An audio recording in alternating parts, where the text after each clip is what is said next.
Hey everybody, welcome to We've Got Worm, a Daily Planet Films podcast series where we expertly dissect and discuss the hit web serial Worm week by week, arc by arc. My name is Matt Freeman, world-class biotinker, and I'm here with my biological jukebox, Scott Daly. Here, let me just push this button and...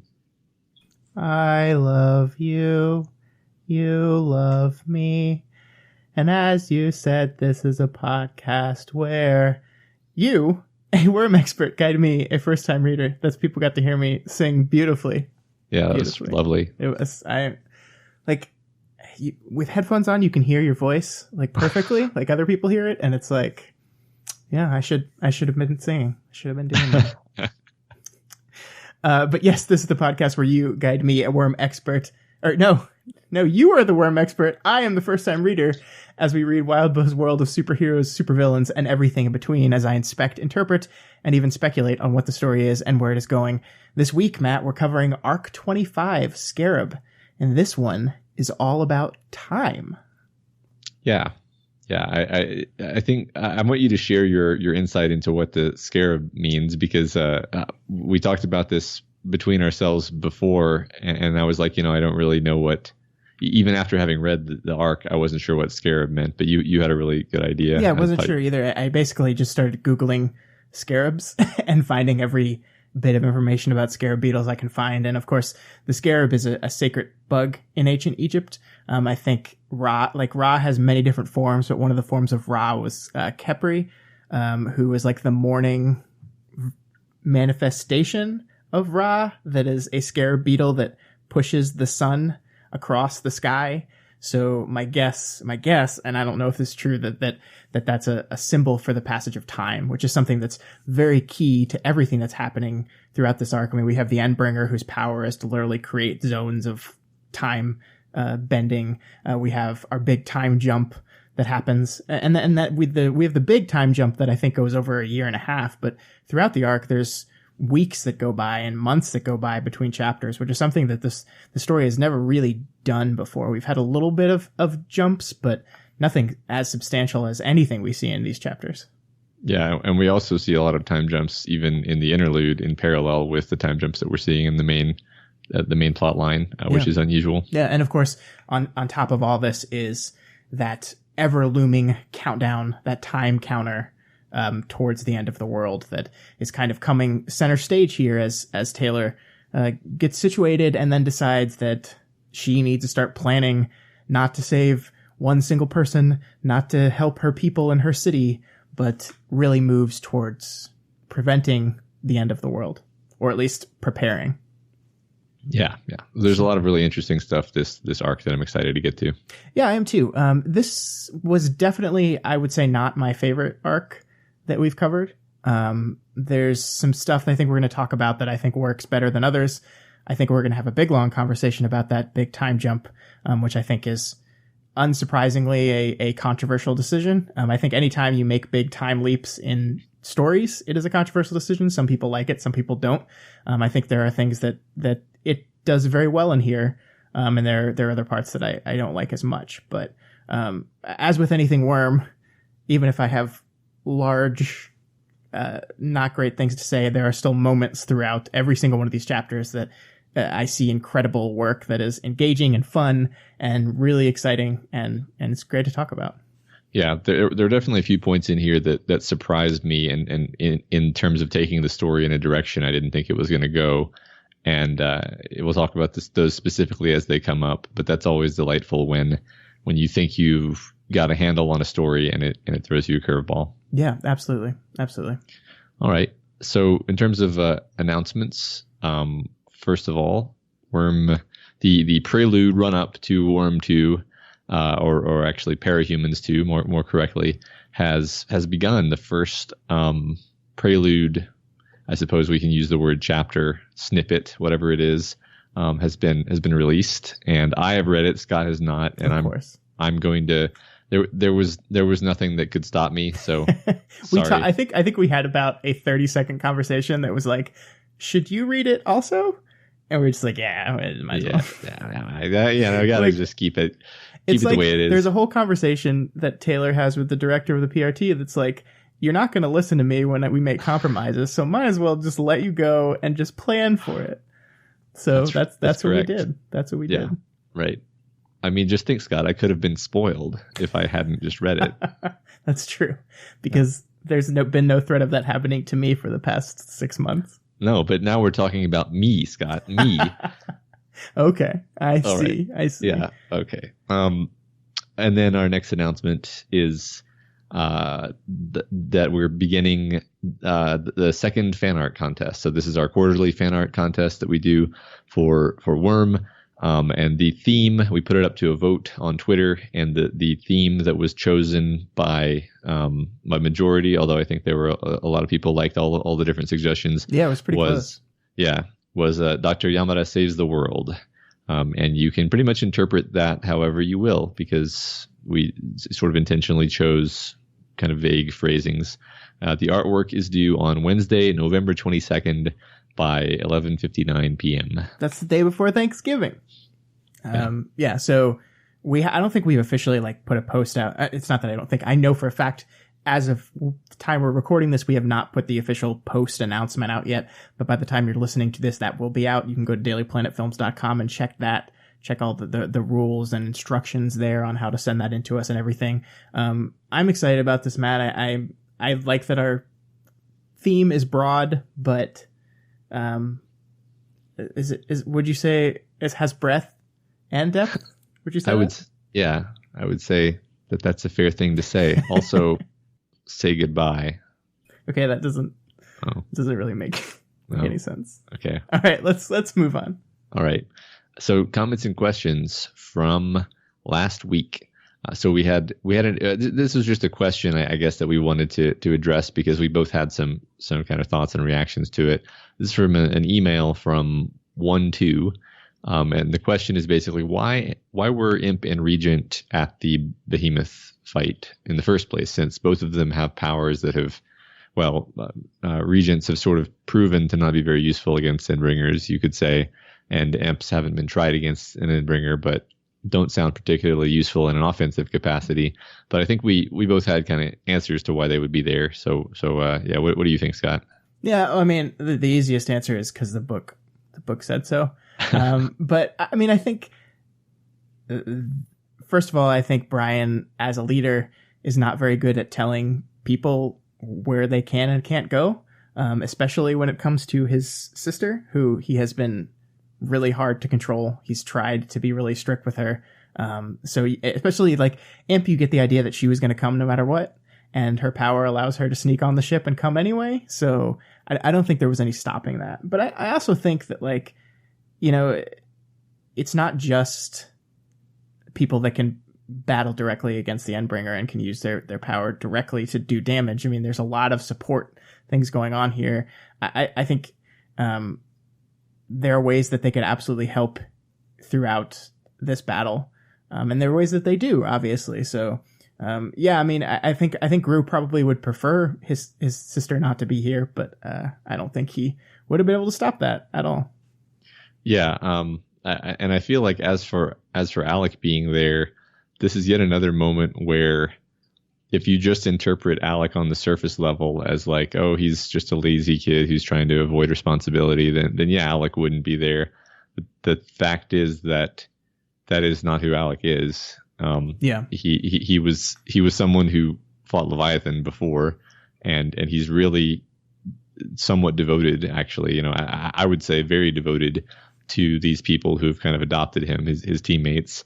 And if they're going to go, then he's going to go. And I think he probably, made a joke out of it, if when he was asked. But he's probably why the fuck are we even doing this? This is stupid. But yeah, he's still going to be there. Absolutely. Yeah, but if you guys are going to go, fine, whatever. Yeah.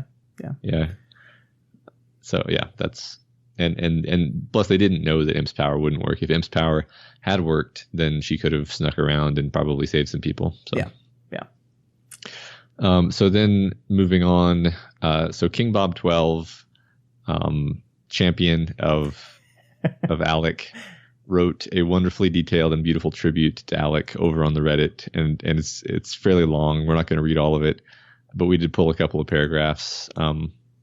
Do you want to take turns reading the paragraph, Scott? Does that sound good? Sure. You want to go first? Sure. Alec's power has always been this thing where he can make other people do things that he can't or won't do himself. I imagine a large portion of his trauma is due to his time with Heartbreaker, where his father pushed harder and harder on Alec, always forcing him to do things Alec didn't want to do. Where his siblings and his father's slaves all looked on passively while Alec is pushed by his father. So that Alec grew up with people all around him, unable or unwilling to help, and his power is a reflection of that. His power no longer allows people to stand by while he is helpless, so long as he knows them well enough. It's this perversion of intimacy and familial protectiveness that Alec has always been denied, that he only just started to find that with the Undersiders. That he only just started to find with the Undersiders. That he thinks is worth so much to him that it's better to die than to lose that imitation of familial protectiveness and care. Yeah. And at the core of Alec's trauma is this inability to stand by himself, to stand in the face of his fears, and to stand against everything he hates. His father, his own actions, his family, his power, his loss of control. This moment where Alec says, fuck it. This moment, Alec is standing against everything that he hates. He's standing for what he wants, what he desires, what he needs. This is Alec making that choice to heal and fight back against his trauma. And he dies for it. It's not a glorious death, or even a great death. It is a good death, though, where he does exactly what he intends and does something so unambiguously good that is one of perhaps half a dozen such actions he takes in his entire life. That was fantastically well written. It got to a point, honestly, Matt, where every time we talked about Alec, I was kind of afraid to, because I was just like, King Bob's going to swoop in and show me up. So it was always like, like someone's going to outdo me here. And so when we finished the Alec's death interlude, I was anxiously awaiting to see what he had to say about it, and did not disappoint. Yeah. No, I think everyone should head over there and read what he wrote, because it's really great. It's a great character, and he brings a lot of light to why exactly it's a great character. Yeah, and there's I think there's moments where I wish we could have done a little bit deeper dive, but we've got so much to cover that sometimes we just have to just skim the surface a little bit, and I appreciate there was somewhere out there that could do that deep dive. Yeah, and I don't think we're done talking about him, because even in this arc, there's a moment where Taylor reflects on it. It's so fucking good. It's so good. All right, and speaking of which, let's just go ahead into the arc, Scott. We open up 25.1 with Taylor and Glenn taking part in a meeting where the PRT higher-ups used Taylor's actions during the Behemoth fight against her to justify revoking her provisional wards membership, basically. She's violated the letter of her probation, even though it happened during an Endbringer fight, so they're just go ahead and hit her with the book. Yeah, and this whole conversation, I think, is pretty interesting, because I think it's very clearly kind of set up that we're either supposed to be or just kind of naturally are on Taylor's side here. We've seen all the shit she just went through. We've seen all the sacrifice she had to make, and you and I both kind of agreed that the thing she had to do in that last arc showed a measure of growth from her, that she had to make the tough decision and had to find this middle ground between who she was and who she wanted to be. So coming into this, we're like, yeah, she found that middle ground and she was successful and things worked out. And then you have the PRT swoop in and be like, no, you didn't follow orders. You did this. So we're kind of immediately on her side. But the flip side of that is I don't think the PRT is wrong here either. Like, she did not listen to orders. They gave her explicit instructions as part of her probationary status with the wards, and she did not listen to them. So I think once again, what Wildbow does is constructs a good argument from both sides of things, to where you obviously want to side with your character, but in the back of your mind, it's like, yeah, well, I mean, they're kind of right though. Yeah. It's interesting because you're in Taylor's head, you're inclined to say, oh, they were already biased against her. They were just looking for an excuse to get rid of her, and she made some mistakes, so they're just gonna use that. Yeah.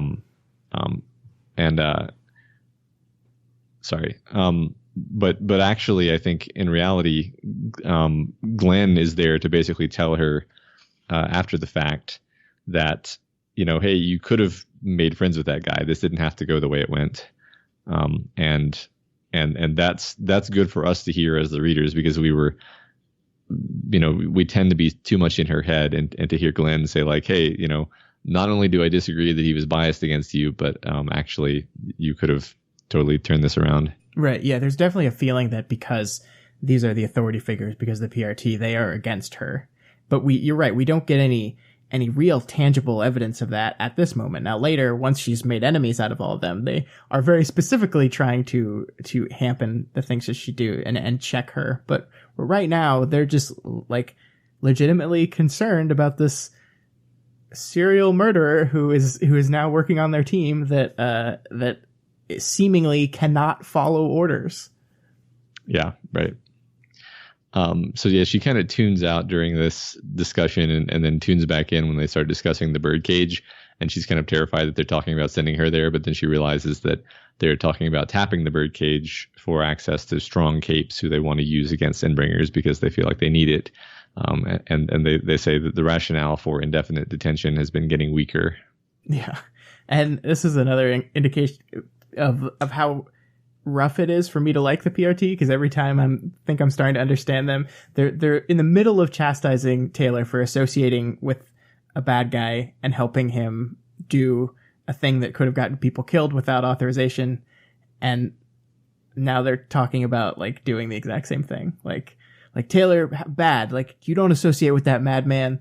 Okay, but should we associate with these madmen? Because we need, and it's just like it comes like almost awkwardly right in the middle of this debate about Taylor that suddenly we're like, okay, but let's talk about the birdcage a little bit, and it's really interesting. And I just like the PRT, one step forward, two steps back. Yeah, it's interesting that these people of all the people are willing to make these deals, and I wonder. I mean, maybe I'm reaching a bit, but it's almost like they know they can't control Taylor, but maybe they think that they can control some cape out of the birdcage if they make a proper deal with them. They can get a better hold over them because they'll be trading their release from the birdcage, whereas Taylor already has kind of too much political power almost. Yeah, and I guess we should definitely note that this whole conversation is echoed rather explicitly in the Cauldron discussion chapter, where we move from the PRT discussing this to Cauldron discussing this with everyone. And I think that's an explicit tieback that you're seeing these two different organizations, one of which is Cauldron, who has done terrible things to people, and then here's the PRT talking about a similar thing. Yeah, no, absolutely. So at this point, I like this moment where she's so angry that she fantasizes about going back to the Undersiders. Yeah, and I think this fits, like, I think you and I have specifically talked about villainy as like an addiction metaphor for her before. And I think that very much fits in this moment, that she's, times are rough, things are not going well, and she's really tempted by that easy out. How easy it would be to just like fucking attack everybody and wreck their shit and then run back to her friends, who of course would welcome her with open arms. She could patch everything back up with her dad and everything would be fine. And she'd be back to where she's comfortable in her and safe in her addiction. Yeah, it makes perfect sense, because what she's craving right now is escape, and escape is what being a villain was for her in the first place. I think it became more than that, but definitely this idea of she feels like she's cornered, she's boxed in, she's trapped, she's being bullied, and she wants that release and that freedom.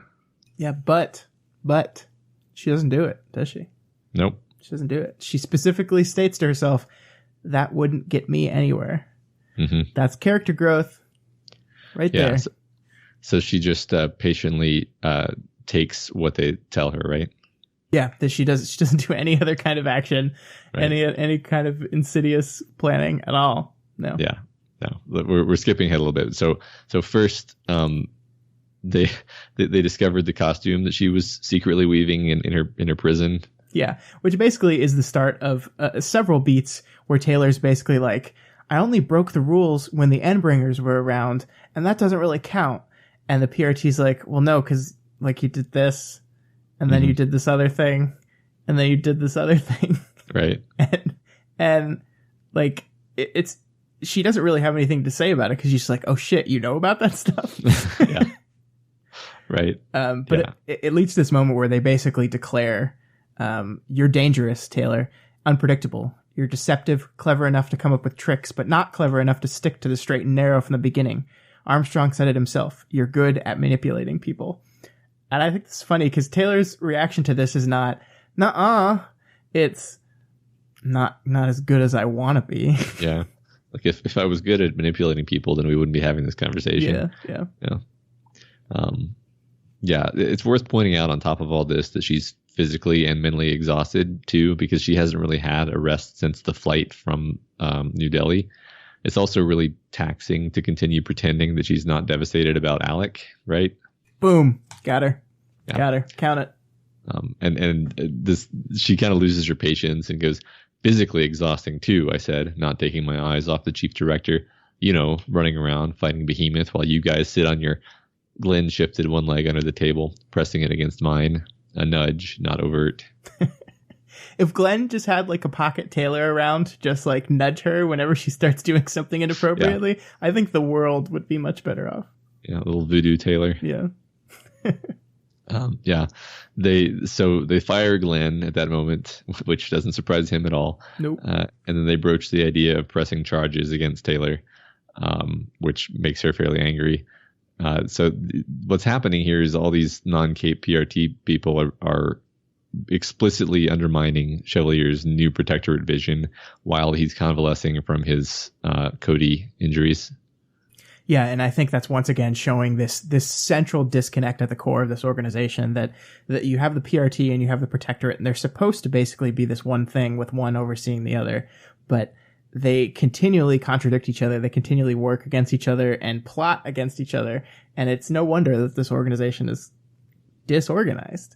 And I think like what this stuff does is you don't like what the PRT is doing in this moment, but you do kind of understand it. Like, I think there's like, it'd be very easy to just write them off, but if you think about it, if you think about the core of what they're saying and don't attach the insidiousness to it that Taylor often does, they're just trying to look out for the interests of their organization in the long term. And Taylor is kind of unpredictable. They don't seem to be able to rein her in, and nothing seems to be working. And every time she's had a test, she's broken a rule. Yeah, right. I mean, yeah, it's very easy for me to actually slip into their perspective of like, why should we give you any more chances when you seem to not listen to anyone and pathologically break every rule that is set in front of you? It's yeah. You're a juvenile delinquent with superpowers. I don't know what is the argument why we should be listening to you again. Right, and we can remember so many arcs ago where she heard that Armsmaster was not punished for the things he did, because he was needed, and she was kind of furious about that. About like the PRT is not punishing people when they break rules, when they don't listen, when they do things outside of their authority. And and here's Taylor trying to benefit from that exact same system, that they need her more than they need her in prison, and she's going to benefit from that. Yeah. So here she does a thing which you could call clever, or I don't know if Glenn would call it clever though, because as usual, she can't just sit and take the punishment. So she starts rebroadcasting the contents of the meeting to the rest of the building through her swarm voice. And relatively quickly, some hero capes show up and basically burst through the door in standard parahuman fashion. And then they're all incensed at what has been going on, and they stand up for Taylor. Yeah, it's really amazing how often Taylor just like rolls the dice on these type of things. Like, it's just like, okay, I'm backed into a corner. I'm going to do this thing. I don't know how this is going to work out for me, but it might. And I think, to be fair to her, in this moment, they've literally just told her, your probationary status is revoked. You're going back to jail for 2 years, and then we'll talk to you when you're 18. So she really is kind of like out of options, but this also could have really backfired. Yeah. So it's just now occurring to me that like this scene actually parallels her meeting with Glenn as a stand-in for her dad, where she's at she's having a meeting. She's in a conference room full of people who are all, in her mind, unfairly biased against her and not listening to her and have her trapped and hemmed in. And her dad surrogate here, Glenn, is basically on her side and trying to help, but sort of ineffectual because he just, he doesn't have any power here. And in this situation, though, she has the means of escaping it with her power. So of course she does. It's almost like a little repetition of that particular trauma of that meeting. No, I think you're absolutely right, because in that original meeting, there were members of the school board that kind of seemed to be on her side a little bit. And we get that same beat here where one of these directors seems to be more understanding of her, but then like he kind of shifts and flip-flops, and she's individually frustrated by each one of these people. And of course, we do see a difference in that original one. She kind of got pissed off and yelled at everyone and stormed out. And this one, she just calmly moves into her swarm and uses them to get what she wants. Yeah. Yeah. So really interesting meeting. So the meeting ends and Glenn gives some strategic advice. He mentions that she might have been able to make that director an ally, which we mentioned. And now, unfortunately, he's a more or less permanent enemy because that's how his mind works. He tells her that she needs a big success, a big visible success, and that she has to keep the big visible successes coming, or they will undermine her and try to get rid of her, because that's kind of what they were trying to do here, actually. Yeah, and thus ends the idea that Taylor's time in the wards is going to be this peaceful, idyllic thing that we had seen in some of the previous chapters, that maybe finally she could relax a little bit and stop in this constant like run from dangerous situation to dangerous situation and life or death situation to life or death situation. And that's gone now, because even as a member of the ward, she can't relax. She has to be going, and she has to be going big and taking big chances, or else she's screwed. Yeah. And we'll see what that looks like. And I think now is probably the time to start talking about time passing, or maybe in just a minute, but we can, just peek ahead for a second and mention that fairly quickly we get to those big victories that she's supposed to do. And then instead of, we don't dwell on that, though. We just say like, yeah, this is the kind of thing that she does. And then push that fast forward button and imagine lots and lots of that happening. And then you move on to the next thing. And we didn't need to see, the filler arc of Taylor defeating 27 different small time villains in Chicago. Although when they make the anime, I'm sure they'll have that in there. Don't do that. Why would you do that? I guess involuntarily shivered. I'm sorry, Scott. Anime sucks. Yeah, so we skip we skip ahead a little bit to her swearing in as a probationary wards member, and Danny shows up at the swearing in, surprising her. She hasn't seen him in a while, and after the ceremony, he asks if things can be fixed between them. She says, no, they can't really be fixed, not back to the way they were, but maybe that's a good thing, because the way they were wasn't great. It was a huge deception, really, and maybe the things that exist between them need to be torn down and then rebuilt in a functional and honest way. And then they agree that he'll visit when he can. Yeah, I think it's very interesting that she moves from talking about them to talking about society almost immediately. Like, he asks, can we fix us? And her response is, no, we can't fix us. Society can't be fixed. And it's like, wait a minute, what did you jump from their personal relationship to talking about society as a whole?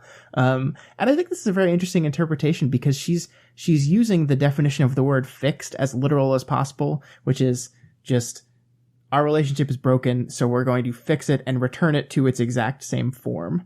And when I hear the phrase fix a relationship, that's not what I think. I don't think, oh, well, we'll just go back to exactly the way it was before it was broken, because that'll work. But she is very literal with that definition, and she's very tear it down, kind of anarchistic in that nature. And I mean, like, I get what she's saying. I think the problem with expanding this to society at large is like, what kind of destruction is caused by you tearing every social structure down and rebuilding it, and like who falls through the cracks in that, and like what's the result of that thing as you try to tear it all down instead of just trying to fix it? Who suffers in that scenario? Yeah, right. It's. I mean, I'm sure her. Any what's happened between them seems like it should be able to be fixed in the sort of common sense use of the word. Yeah. But you're right that she's being very, very literalist, and it seems like her mind is elsewhere, like you say, because she's thinking about society, being very abstract about things. Yeah, and I think that's a good indication that, you know, from here on out, we see Taylor move beyond concern for anything but the D-Day, like end of world, like Judgment Day. Big picture. Yeah. So, and that's kind of the first signal that that's where she's heading. Yeah. So we skip ahead again, and I think it's worth pointing out now we're kind of jumping in slightly larger and larger chunks of time, or at least that's my perception.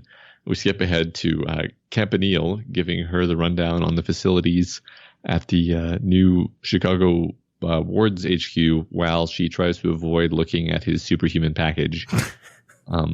And she'll be, so basically he explains how she'll be selling her silk through the kind of inter-protectorate system of how various capes who can make things, trade things with one another. And she'll also be sleeping on the premises. Yeah. Let's talk about dicks. So I don't know how you feel about dick jokes or this dick joke in particular, but I loved it. We have this introduction to it, and Taylor, like I remember in my live tweet, I was like, oh my God, Taylor, stop mentioning his junk. Like, it's just like every other paragraph is like, and it's like it's random thing. Like he says like, oh, I'm going to go after this. I have to go run to a school to give a speech in front of the kids. And it's like, I hope you don't go dressed like that. And it's like, Taylor, what the hell is wrong with you? Like, calm down. And I think we hold that beat for just long enough where it starts to feel like really weird and really out of place when the payoff of the thing lands. Yeah. Right. Because then she joins the wards in their common room, and they're all doing some variation of wearing an eggplant in their pants. And instead of reacting to this, she just like coldly stares them down, and kind of like breaks them all before eventually smiling and admitting that it was funny. Yeah. And overall, I think it's this is one of the more minor things that was surprising in this arc, because it's like it gives you this immediate like release of tension, because you're kind of anxious about how she's gonna interact with these new wards, and maybe you have some images of like Shadowstalker and the Brockton Bay wards in your head, or maybe you have images of her first meeting with the Undersiders in your head, where she had to kick somebody in the face, and it's like, nope, just they do the most harmless possible form of hazing. Yeah. And then they all clearly feel bad about it. They're like, oh, we shouldn't have done that. That was a mistake. Well, I'm sorry, Taylor. Right, and I think that, and I can't believe we're about to have a serious conversation about penis jokes, but I think that is why the thing works so well, and why this never like crosses a line into, hey, this is really offensive territory. Because I think it would be very easy to see this as just this really like weird, super sexist kind of thing to do to the new woman in your group. Just be like, hey, it's a girl, stare at our dicks, please.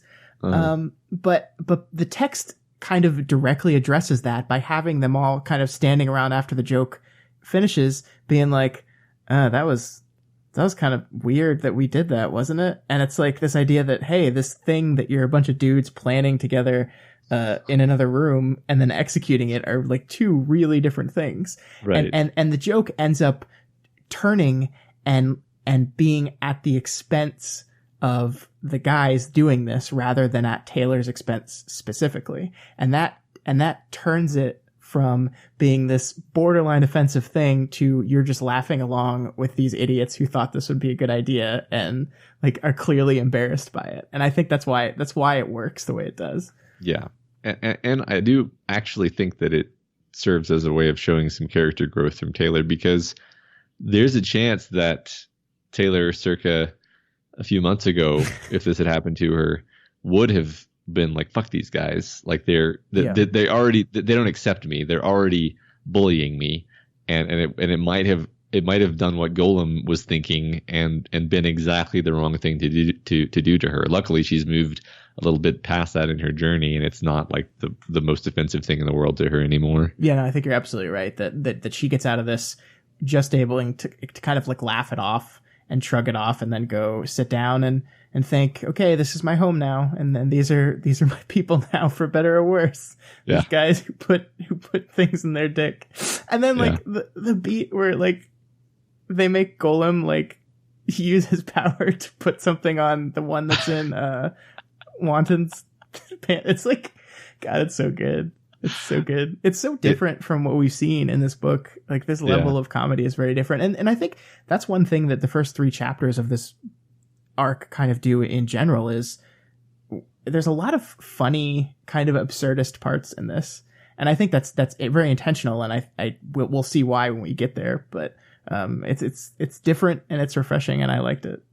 Yeah. There's a lot of shift in character and tone that's happening here. So then we move into 25.2. And again, we've skipped ahead kind of an indeterminate amount of time, and Taylor is taking Theo running. And it's clear from their conversation that they've spent some time together talking about what's up with both of them. He asks her about what it's like to fight Jack Slash, and it's clear that they know each other at this point. Yeah, and it's like we talked about time and the importance of time as a theme running through this arc, and it's easy to forget that on top of this end of the world thing that's happening, Theo has his own very personal holy shit, I have to be ready for this thing. And it's very clear here in the first interaction we have with these two characters as people who know who each other are. It's one of the first things he brings up. Like it's something that's ever present in his mind. It's pushing him and nagging at him constantly. And Theo, I think we see in this moment that Theo kind of like Taylor, like lacks patience a little bit.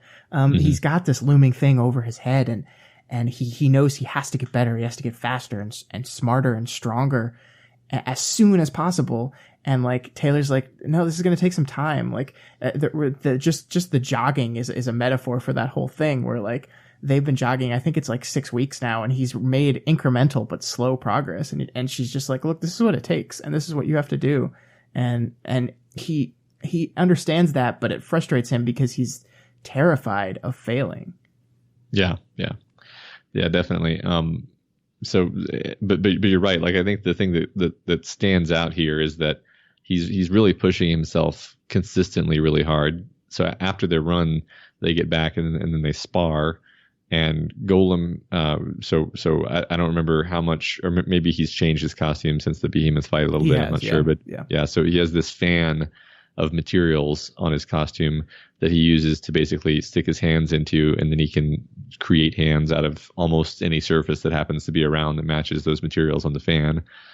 So they're fighting, and I didn't go into too much detail on describing their sparring, other than that she's pushing him really hard physically, and she's also pushing him mentally. Like she's not necessarily being encouraging so much as she's like, come on, Theo, you've got to be better than this. You know, she's kind of being hard on him verbally. Yeah, she's not babying him at all, which is kind of something that people had always kind of done to him. You know, I think we had a whole conversation back when pre-Cape Theo, how childish he seemed, how he was the same age as Taylor, but like whenever you saw him interact with people and how people interacted with him, they treated him like he was a child.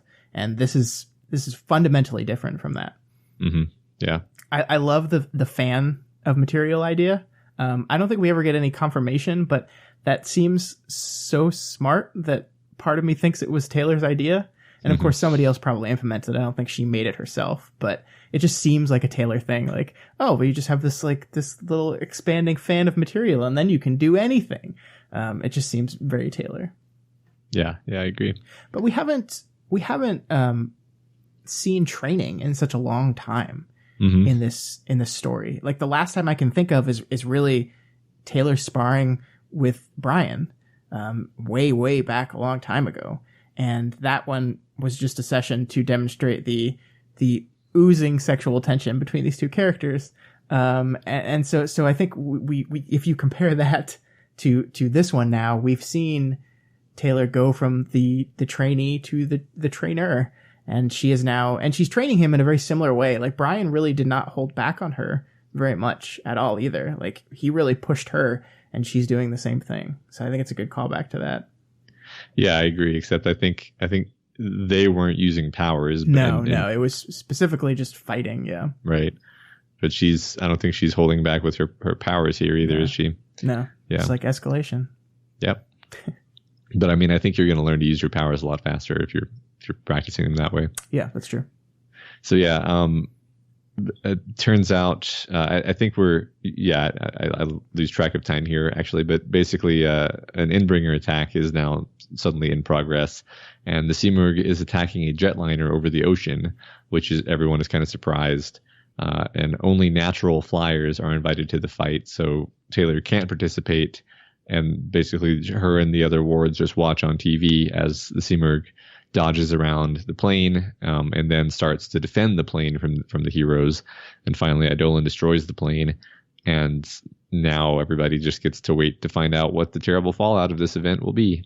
Yeah, and I really love how Wildbow handled this whole thing. I think throughout Worm, we've gotten to see this real sense of escalation.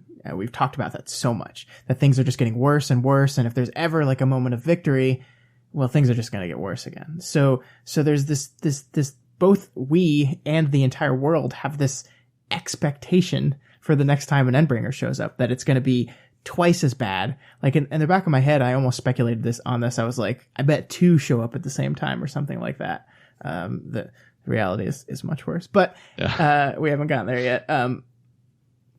So we take this expectation, and what do we do with it? We deny the satisfaction of it. That not only is Taylor forced to sit out of this one, so are we. We're seeing it through her eyes, so we're removed from this action. The battle barely has any stakes, and we're like hundreds of miles away from it. And this is something that not only Taylor has never experienced. Every time she's seen an Endbringer, she's gotten to fight it. But every time there's been an Endbringer, we, the reader, we're right there in it. And we're denied that. And it's frustrating and it's confusing, and we don't really know what's going on because we've broken patterns. And so we move into this next scene where Taylor is similarly frustrated, and we are right there with her emotionally, because we're like, what is happening now? What's going on? Yeah. It's fun to watch her explicate her emotions, because it's sort of what's going on with us actually as the reader. Yeah. It's a kind of frustration, because Taylor is disturbed by all of this. She's upset, and she goes to see Dr. Yamada, and Yamada helps her sort out her feelings. And it turns out that she's feeling disappointed that she couldn't participate in the fight, basically due to all the buildup. And she's disappointed that it seems like they couldn't kill another Endbringer because the Simurgh escaped. And she admits that part of it is that she would like to personally be relevant to such a victory. Yeah. So Matt, you know how much I love Jessica Yamada. And of course she's phenomenal in this scene, but instead of focusing on her, I really wanted to keep our focus on Taylor here, because we have time jumped a bit again. It's been a few months since the last attack, and we're seeing the result of Taylor in this new world. A Taylor that, like, as soon as she realizes that something is bothering her, that she's having an emotional reaction to something, does she lock it away in a compartment? Does she move it aside and focus on something else? No. She goes to her therapist and she says, look, this is what I'm going through. Talk me through this thing. And that is a huge growth for her. She deals with it and she understands it, and Jessica helps her through that, and that's great. But that's huge. Yeah, and it also communicates to us that this isn't the first time she's not just walking into her office. They've clearly have some rapport now and some way of interacting with each other, and they understand each other, and it's another way of showing that time is kind of beginning to pass in bigger and bigger chunks, I think. Yeah. Yamada also recommends that she focus on the tools and opportunities that she does have access to. And I think that's just like classic stress management advice, is like, if you're worried about a thing that you don't have any control over, we'll focus on the things that you do have control over. And I think that kind of resettles and refocuses Taylor, and she leaves this thing saying it's time to act. It's time to go forward with what Glenn asked me to do. Yeah, you're right. That's just ancient Stoic wisdom. So, yeah. So before she leaves, Yamada gives her a hug, and apparently this is a habit that they have now after Taylor told Yamada that she had good memories of specific hugs. Yeah, and there's going to be some more hugs in this arc, isn't there? Yeah, some more. One super awkward. Less good ones. Another really wonderful. Yeah. I'm talking about the Rachel hug. Yes. Matt, the Rachel hug. I was thinking about the Gru hug. The Gru hug is, yeah. It's just could we say that's a 3-beat of hugs, maybe? Oh, well, does Taylor hug her, or does Lisa hug her too? I don't remember. I think Lisa may hug her too. I think Lisa just smacks her. Anyway, let's move on. Yeah, we'll sort it out. It's really important. So Taylor looks at the world-ending countdown. She literally has a world-ending countdown. Of course. Which I'm sure is psychologically healthy to have. And starts looking over the database for established local villains that she wants to take out. Yeah. So we basically just got one chapter in this chapter where Taylor got to like rest for a bit and enjoy her life, as it were. And we kind of learned that she's basically incapable of doing that in this chapter, because even when like things were okay, she's super restless and super stressed and like needs to be doing something, got to do something, got to take action, have to go. And it's different. It's more focused than it has been in the past. But like, I love that. Like, one of the important things with character growth is while your character's growing, you don't want to change them entirely. Like, that you have your core fundamental things, and then you have your character flaws that you want them to work through, but you don't want to change who they are entirely. And that's what we're not changing Taylor. We're just growing her. Yeah, I agree. I mean, especially when we get to the time skip, I really like how character growth and development is handled there. We'll get there though. Yeah. So yeah, 25.3 begins, and again, we've basically skipped from Taylor thinking like, yes, I need to do something, I need to take action, to all of the lead up from that point to actually taking action has passed, and now she's on her stakeout on the roof across the street from her target, her villain target that she wants to go after for her big highly visible score. So she's been on this long, boring stakeout in the snow with her box of bugs. By the way, I want fan art of her winter costume because I think that would look cool. Now, if we had a fan art contest for every time you asked for fan art of something, we just never stop having them. Then let's never stop having them, Scott. Well, okay. Fine. Fan art forever. I would like to see an interpretation of that costume as well. I think it sounds cool. Yeah. So she's also she's really annoyed that she has to consent to these super frequent check-ins. I think it's every 5 minutes. Yeah. That are required by the director before he would approve her plan. Yeah. I mean, check-ins are kind of standard operating procedure for stakeouts. I know like 5 minutes is kind of annoying, but when the person leading the stakeout is a murderer on probation, maybe like I think it's fair. And she gets to be alone, so she's wanted to be alone for so long because she can't go anywhere by herself. So Taylor, stop complaining. And now she gets to be alone in the snow with her plastic Alexandria lunchbox staring at her, mocking her with its eyes. It's ironic. It's an ironic lunchbox, Scott. Kind of like how serial killers ironically keep trophies of their victims. I'm not sure I've laughed harder than any time in this book than when I read this passage, because it's so great. It's so amazing. And like the image of her just like looking at this lunchbox and saying, this is ironic, isn't it? And it fits with my camouflage. And then she's just forced to look at it for 8 hours and just be like, oh, yeah, I did that. That's what I did. I killed this girl. Yeah. It's so absurd. What were you thinking, Taylor? Yeah. I mean, there's that compartmentalization. I'm sure in the moment she bought it, she was like, oh yeah, I'm not thinking about the fact that this girl probably had a mother. I'm just getting a lunchbox. Yeah.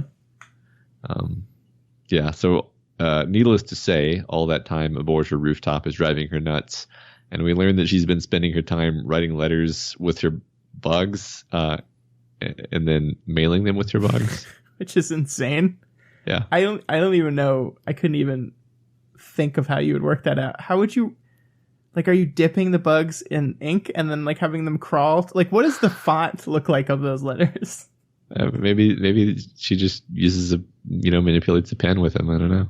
That seems really difficult, but of course Taylor can probably handle it. Yeah, it probably looks fine. Yeah. I imagine it looks really creepy, but it's saying really nice things. That's what my headcanon is that. Yeah, no, I think she probably doesn't realize it looks creepy at all, and it probably looks really creepy. Yeah. Yeah, it's probably all this spidery gothic handwriting, yeah. Bug writing. So yeah, Revel calls in, and apparently Revel is her advocate here, and that's good to know. Yeah, and I think it's interesting that we see that, like, we talked about this disconnect between capes and non-capes within the PRT and the Protectorate organization, and Weaver's kind of orchestrated things to extend this argument. Like, she's gotten the cape on her side and the non-cape's not, and it's like she's able to convince the soldiers because they know what it's like to be her, and it's the administration that she just can't seem to win over. Yeah. So the wards now start arriving for the planned attack on the villains, and local street traffic will gradually be shut down over the next few minutes, and then the attack will commence. Yeah, and thus begins what is written basically like a military exercise almost.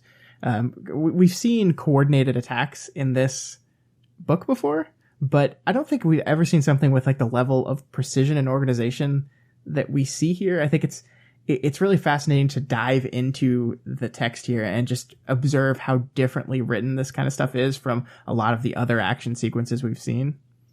Yeah. I guess the only thing that really comes to mind is when they attacked the group that Othala and Victor were with, in the sense that they just kind of ambushed them with overwhelming force and had them beaten almost before the battle started. But this is a little bit different from that because she's not able to use her bugs in that like all out aggressive borderline lethal fashion. She's just doing stuff like, well, yeah, not to skip ahead too much, but she's only hampering them with her bugs, and the wards are only allowed to use their powers in a non-lethal way. But nonetheless, they still defeat them overwhelmingly. So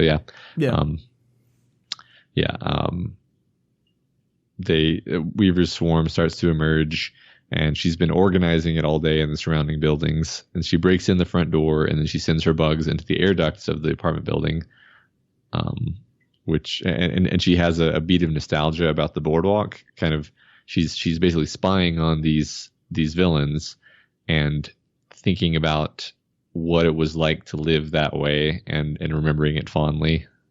Yeah, and we're directly contrasting that moment with her now on literally the other side of that, where she's now going to bug those people where they live. Yeah. Bug, get it?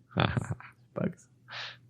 So the target is Topsy, and he's a villain who has lately become more successful and more vicious. Like, okay, I know this guy's power makes his name make sense, but I feel like with a name like that, you're like intentionally setting someone up to appear as non-threatening as possible. And I think that's very intentional, though. I think this is not just about defeating. I think there's never any doubt within this entire action sequence that the good guys are going to win.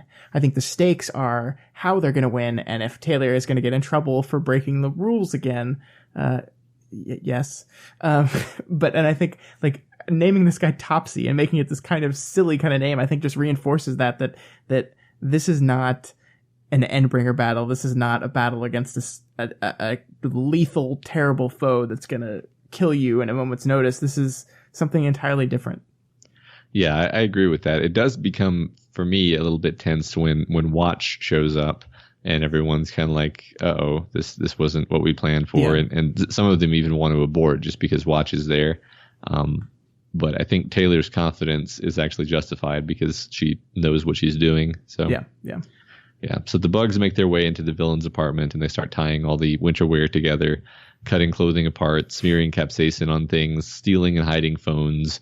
Wasps hang out on gun grips, and bugs cut open plastic drug bags. They basically just ruin everything. It's fantastic. Yeah, this is like interrupting that chilly dinner times like 1,000.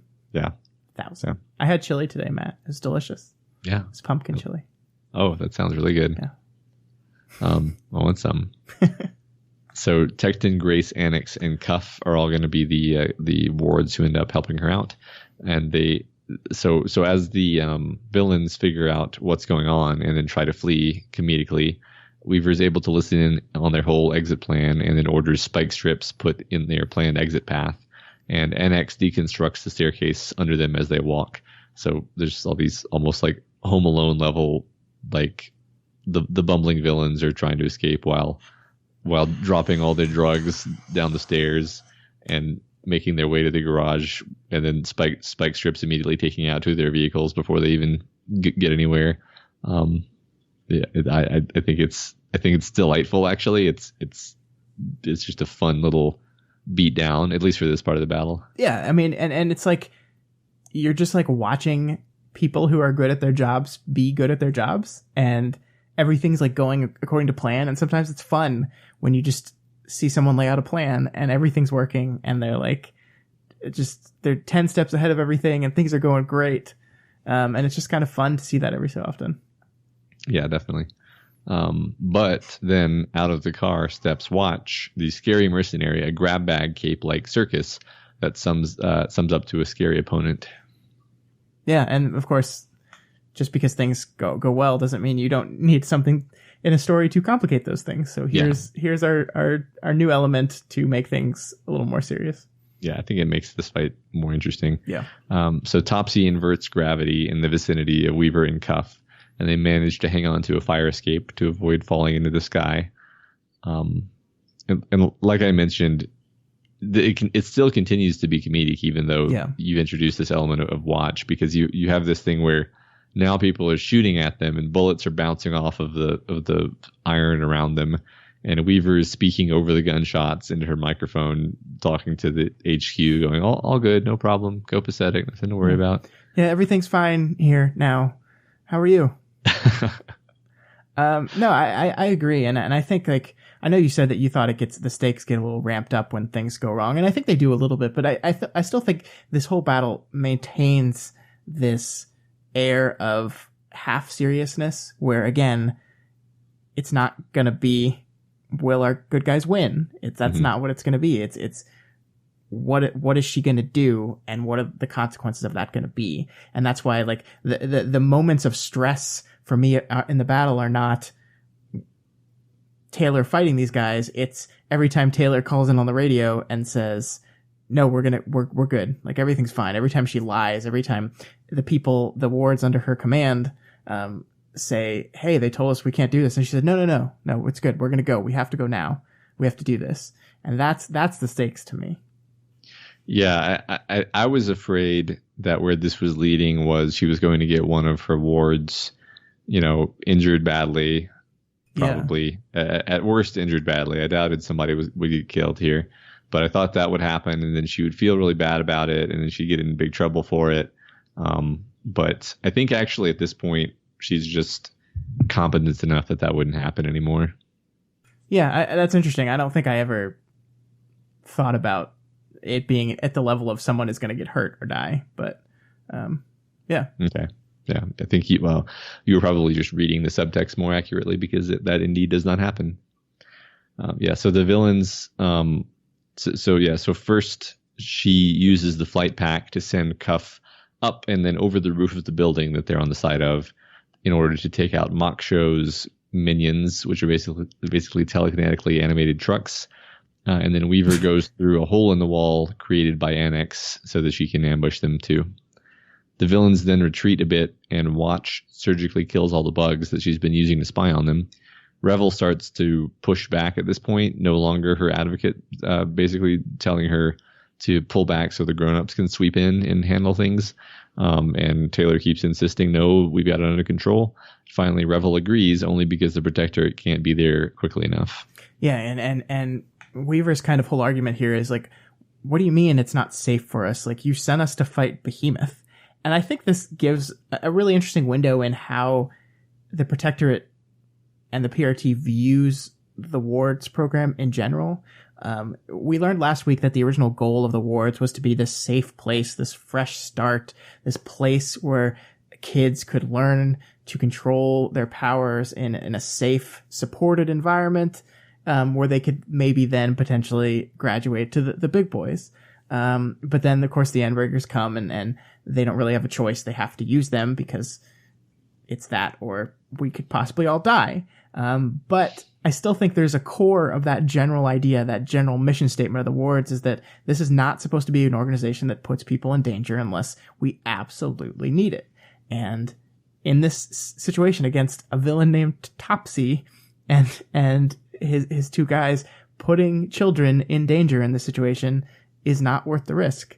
When we have adults that could come in here and do this, and we'd feel much better about it. So I think that shows like the conflicted status of what the wards are and what the wards do and what the wards represent in this organization. Yeah, I think so. I don't have anything to add, really.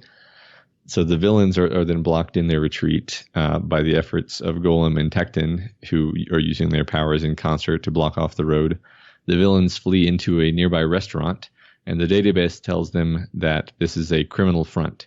Weaver from the video directly calls the restaurant and convinces them to figure out how to kick these guys out. Yeah, and the PRT is pissed about this. Oh, the director's so mad because they made a deal with bad guys. Yeah. And it's that you see Taylor's really frustrated in this moment because it's that kind of rigidity that really frustrates her. But like, again, I understand, like, Taylor did it and it works, but you understand, I understand the PRT situation here. Like the idea that like, if you're seen to make deals with the villains, that undermines your status as an authority law enforcement figure in the public eye. And not only does it damage your credibility as an organization with the general public, but it also makes it more difficult to deal with villains in the future. So I get why the PRT is mad about this thing. I do. And I think that's like how Taylor can live in this world that's halfway between those two things. Like she talked about last arc that she is not the goody two-shoes ward that's always going to follow the rules, and she's not the villain anymore. She's living in this between space where she can make these deals and she can make these decisions that the PRT as a whole cannot. Yeah. It's interesting. I'm getting these flashes of Training Day suddenly, where you have especially toward the beginning of the movie, when you don't really realize how bad Denzel Washington's character is. He's framing everything as like, oh no, I mean, this is just how it's done. You've got to have these personal connections. You've got to do these kinds of things, or you'll never make any headway with the bad guys, with the villains. And of course, that's all sort of a cover for the fact that he is actually completely corrupt. But yeah, like I think that's actually a true fact about law enforcement, is you make more ground if you're willing to sort of go partly undercover, but also the guy who's going partly undercover can't really let his boss, the police chief, know exactly what he's doing. Right. Or he'll get in trouble. Right. Like the director has to be pissed off about this. Yeah. It is his job to be mad about this. Like he really, like, he could secretly be happy about it. We don't actually know, but like as a representative of this authority structure, he can't not be mad about it. Yeah. So it works though. The restaurant employee successfully kicks them out, and at this point, the villains are broken mentally and they just surrender. And it's only moments before they just completely surrender, and the wards take him in. So do you think, Matt, that this like strategy of like giving people a taste of warmth and safety and comfort and then just violently removing it from them is like some sort of psychological weapon that would completely demoralize a population? I don't know. I don't know what you're referring to, Scott. Probably won't come up anymore in this story. I hope not, because that sounds mean. Yeah, it's really mean. Who would write such a thing? I don't know. So a bit later, they've got Moksho in the interrogation room, and Weaver sends in her swarm while she thinks no one is paying attention to try to convince Moksho to join the wards. Yeah, and we see then that's Taylor's plan all along. That it's about weeding out the capes who are not willing to help in the end of the world and recruiting those that will. And again, another interesting comparison is we know this giant organization, this clandestine organization that is seeming to do a very similar thing, as we'll learn more later in this arc. That's right. So Weaver talks about, like you said, the two groups, the groups working to prepare for the end of the world and the group who are relaxing, and neither group will be on her side if she stays on this path. She notices that she's behaving like Armsmaster did back in the day, and that disturbs her. Yeah, that's a very interesting beat that she realizes it disturbs her. And it got me thinking about the beat that she's talking about is when they first meet the first time, right? She's with Lung. He swoops in and defeats Lung and then tells her, join the wards, right? I think, like, he probably, like, legitimately was like, hey, you should join the wards. Like, I don't think he was trying to manipulate her. I mean, he did some manipulation. He was trying to manipulate things so he could get full credit for Lung. I know that happens, but, like, I don't think, like, she's saying, I'm going to ask you to join the wards because I know you will never say yes to that, but really that just moves you into a position that I want you to be in. I don't know if that's what he was doing. No. Yeah, I mean, I think, if anything, his lie detector gave him, like, a bad read. Yeah. And it led him to pushing a little bit harder than he could have. But yeah. I think Taylor is actually such a what's the word? Stubborn person that it's I don't put a lot of blame on Armsmaster actually for how that went down. Yeah, I mean, and obviously I think he does much worse things later. Yeah. But to think of that interaction specifically jumped out at me. And of course, go ahead. I was going to say, like, I remember you specifically comparing him to, like, the Tick or some other, like, really positive, good role model hero in that scene. It isn't until a bit later when he starts getting really furious with her because she's being an idiot that we start to kind of see the dark side of him. And even at that time, he's rather justified. It's not until the Leviathan fight that he really does a really terrible thing. Yeah. But I do think this idea of the two groups is kind of an evolution of that cops and robbers ideology that we've been talking about since the beginning of this book. We've moved past it. That patience for that kind of thing is seemingly gone now, or at least that's what Taylor's arguing. And it's tough to say if that's, like, if the PRT actually agrees with that statement. I don't think they do. I think the PRT would love to continue the cops and robbers type game. But Taylor wants us to have moved beyond that, and because it allows her to manipulate people. But I don't know. Yeah, it's interesting. I like how their interaction ends, though. It's perfect. Weaver, what? Can I ask you something personal? Yes, of course. She opened her mouth, then closed it. She stuck her hands in her pockets, then glanced at the windows, which were partially obscured with half-closed blinds. Finally, she spoke. Would you please go fuck yourself, upside down and backwards? which is hilarious, although it does make me wonder, like, was she really going to ask something different, or was that just to build up to telling her off? I don't know. Personally, I think she was, and then she changed her mind. I think she was starting to get swayed by her argument, and then got mad that she realized she was getting swayed, and then backed off.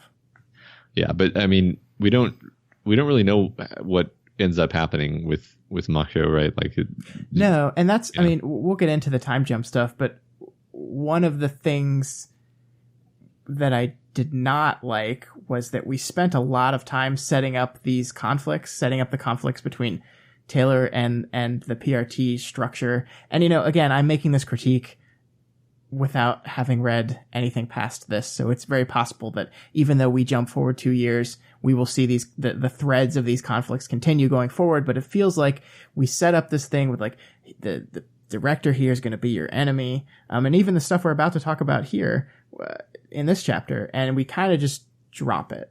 And again, I don't know what's going to happen, so that could be wrong, but that's how it felt. Yeah, I mean, I think that's just, it's good to talk about here because it's one of the potential pitfalls of getting into a situation where you have to skip through a whole lot of time really quickly because Right. you have to establish characters, but then you kind of have to leave them behind.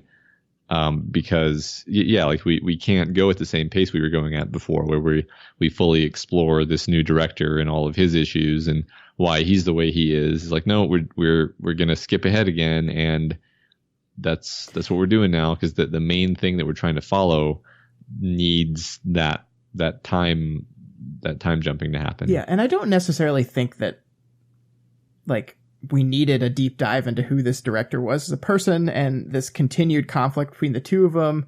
I don't necessarily think we needed a stretched out version of that, but it felt like we needed an end to it or a conclusion to it, or at least a spot where it's very clear we're going to extend that into 2 years from now. And I didn't feel like we got it in this arc, at least.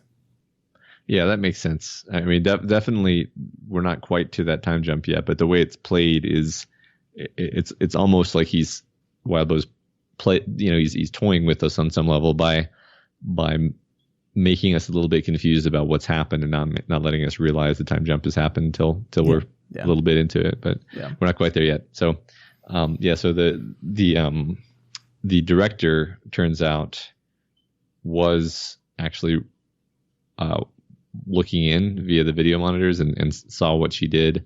Although I don't think he heard necessarily what was offered. So that's interesting. They butt heads a bit, and he insists that there will be no compromise with her, but perhaps a balance can be obtained. He says that she won't follow the rules ever, and he'll have to continually devote energy to keeping her in check. It only took 3 PRT directors to figure out Taylor.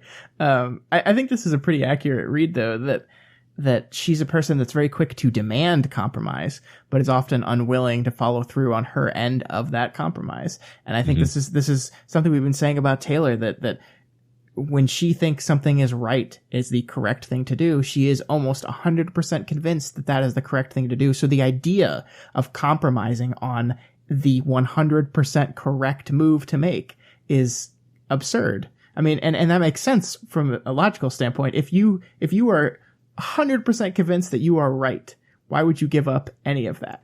Right. And so, yeah, it's like compromising with her is stupid because she's not going to do it. But that balance, but understanding, knowing that she's going to do this thing and being able to steer that in a direction that everyone wins is mutually beneficial. Yeah. Yeah. Sometimes I feel like Taylor thinks that compromise means like you compromise. Do what I want. Yes. Yeah. Right. You compromise your values and I do what I want. Just do me a favor. Try not to murder me like you did the other 3 directors. He winked. This guy does not fuck around. Yeah. The wink is so creepy. The wink caps it. Yeah. Yeah. Yeah. Like, okay. Like it would have been great if he had just said, but he winked. It's just, beautiful. Right? Beautiful. So then, like, after this interaction, she kind of feels like she needs to escalate for some reason. So she then kind of like intrudes on the conversation with the mayor so she can take credit for this, which she wasn't supposed to do. She said many times, I don't want credit. Yeah. Yeah. She's like, I'm now just taking credit because I know you don't want me to take credit. Yeah. And the mayor tells her to smile more. Which I'm sure, and then she does, which I'm sure just looks like, so weird. Yeah, right. She mentions that she has more plans like this one lined up. 7 or 8 major targets could be taken out in the next 2 weeks, she says. Yeah. Talk about proving the director's point immediately. Like everything he said, she's like, yep, I'm just going to I have my own prerogative. I'm going to do this stuff. And you're just going to have to be willing to roll with it and stand on the other side of the seesaw to balance me because I'm doing what I'm doing. Yep. So as the chapter ends, she thinks about how her real goal is to get all the mock shows of the world into interrogation rooms so they can be turned to the right side for the end of the world. Yeah, and this is, the beat she says here is, if anyone thought I was cleaning up the city, they were wrong. And that's Taylor's not playing cops and robbers. She's not playing heroes and villains. She's playing humans and extinction and cleaning up the streets, protecting the innocent. These things are too local and too short term for her now. And that's a change because like that was her motivation for Brockton Bay. That was, I am cleaning up the streets. I am making my territory a better place. I am protecting my people. And that's not what she cares about anymore. She once again has selected her goal, and she's going to do what she needs to do to get to her goal. This one is just bigger than any of the other ones have been. Yep. So then we move on into 25.4, and an indeterminate time later, Taylor calls Glenn for some emergency advice. She's apparently just come back from a 6-hour patrol, and now she's supposed to be on TV suddenly. Her political enemies want her to come off poorly. He advises her to be engaging and focus on her camaraderie with the wards. The way this chapter opens, Matt, is so good because it just starts with, touche, PRT, you got me. Touche. And you're like, wait, what? What happened? Did she finally break too many rules? Is she going back to jail, or throwing her to the birdcage? What is happening? And no, it's actually worse than all that. It's a talk so much show. Worse. Yeah. Yeah. And again, to the PRT's credit, this was a really clever move because Taylor sucks at this kind of stuff. She's so bad at it. And it reminded me of the Hunger Games, where you have Katniss, who's terrible at this kind of stuff. And what was the other guy's name? Peeta. Yeah, there you go. I regret knowing that. Yeah, it's like the Hunger Games, only, good. Yeah. Hunger Games burn. I love that this part of this is my favorite, though, that Tecton is like going down the list and trying to give each of his wards advice, and he gets to Taylor and he's just like, Weaver, I don't know. But like, I've gone the extra mile for you, and you've done a lot to me in return, but yeah. please. Weaver, I don't even know. Just don't fuck me over, please. Don't embarrass me. Don't make the extra mile I've gone for you make me look bad by your behavior. It's so great. Right.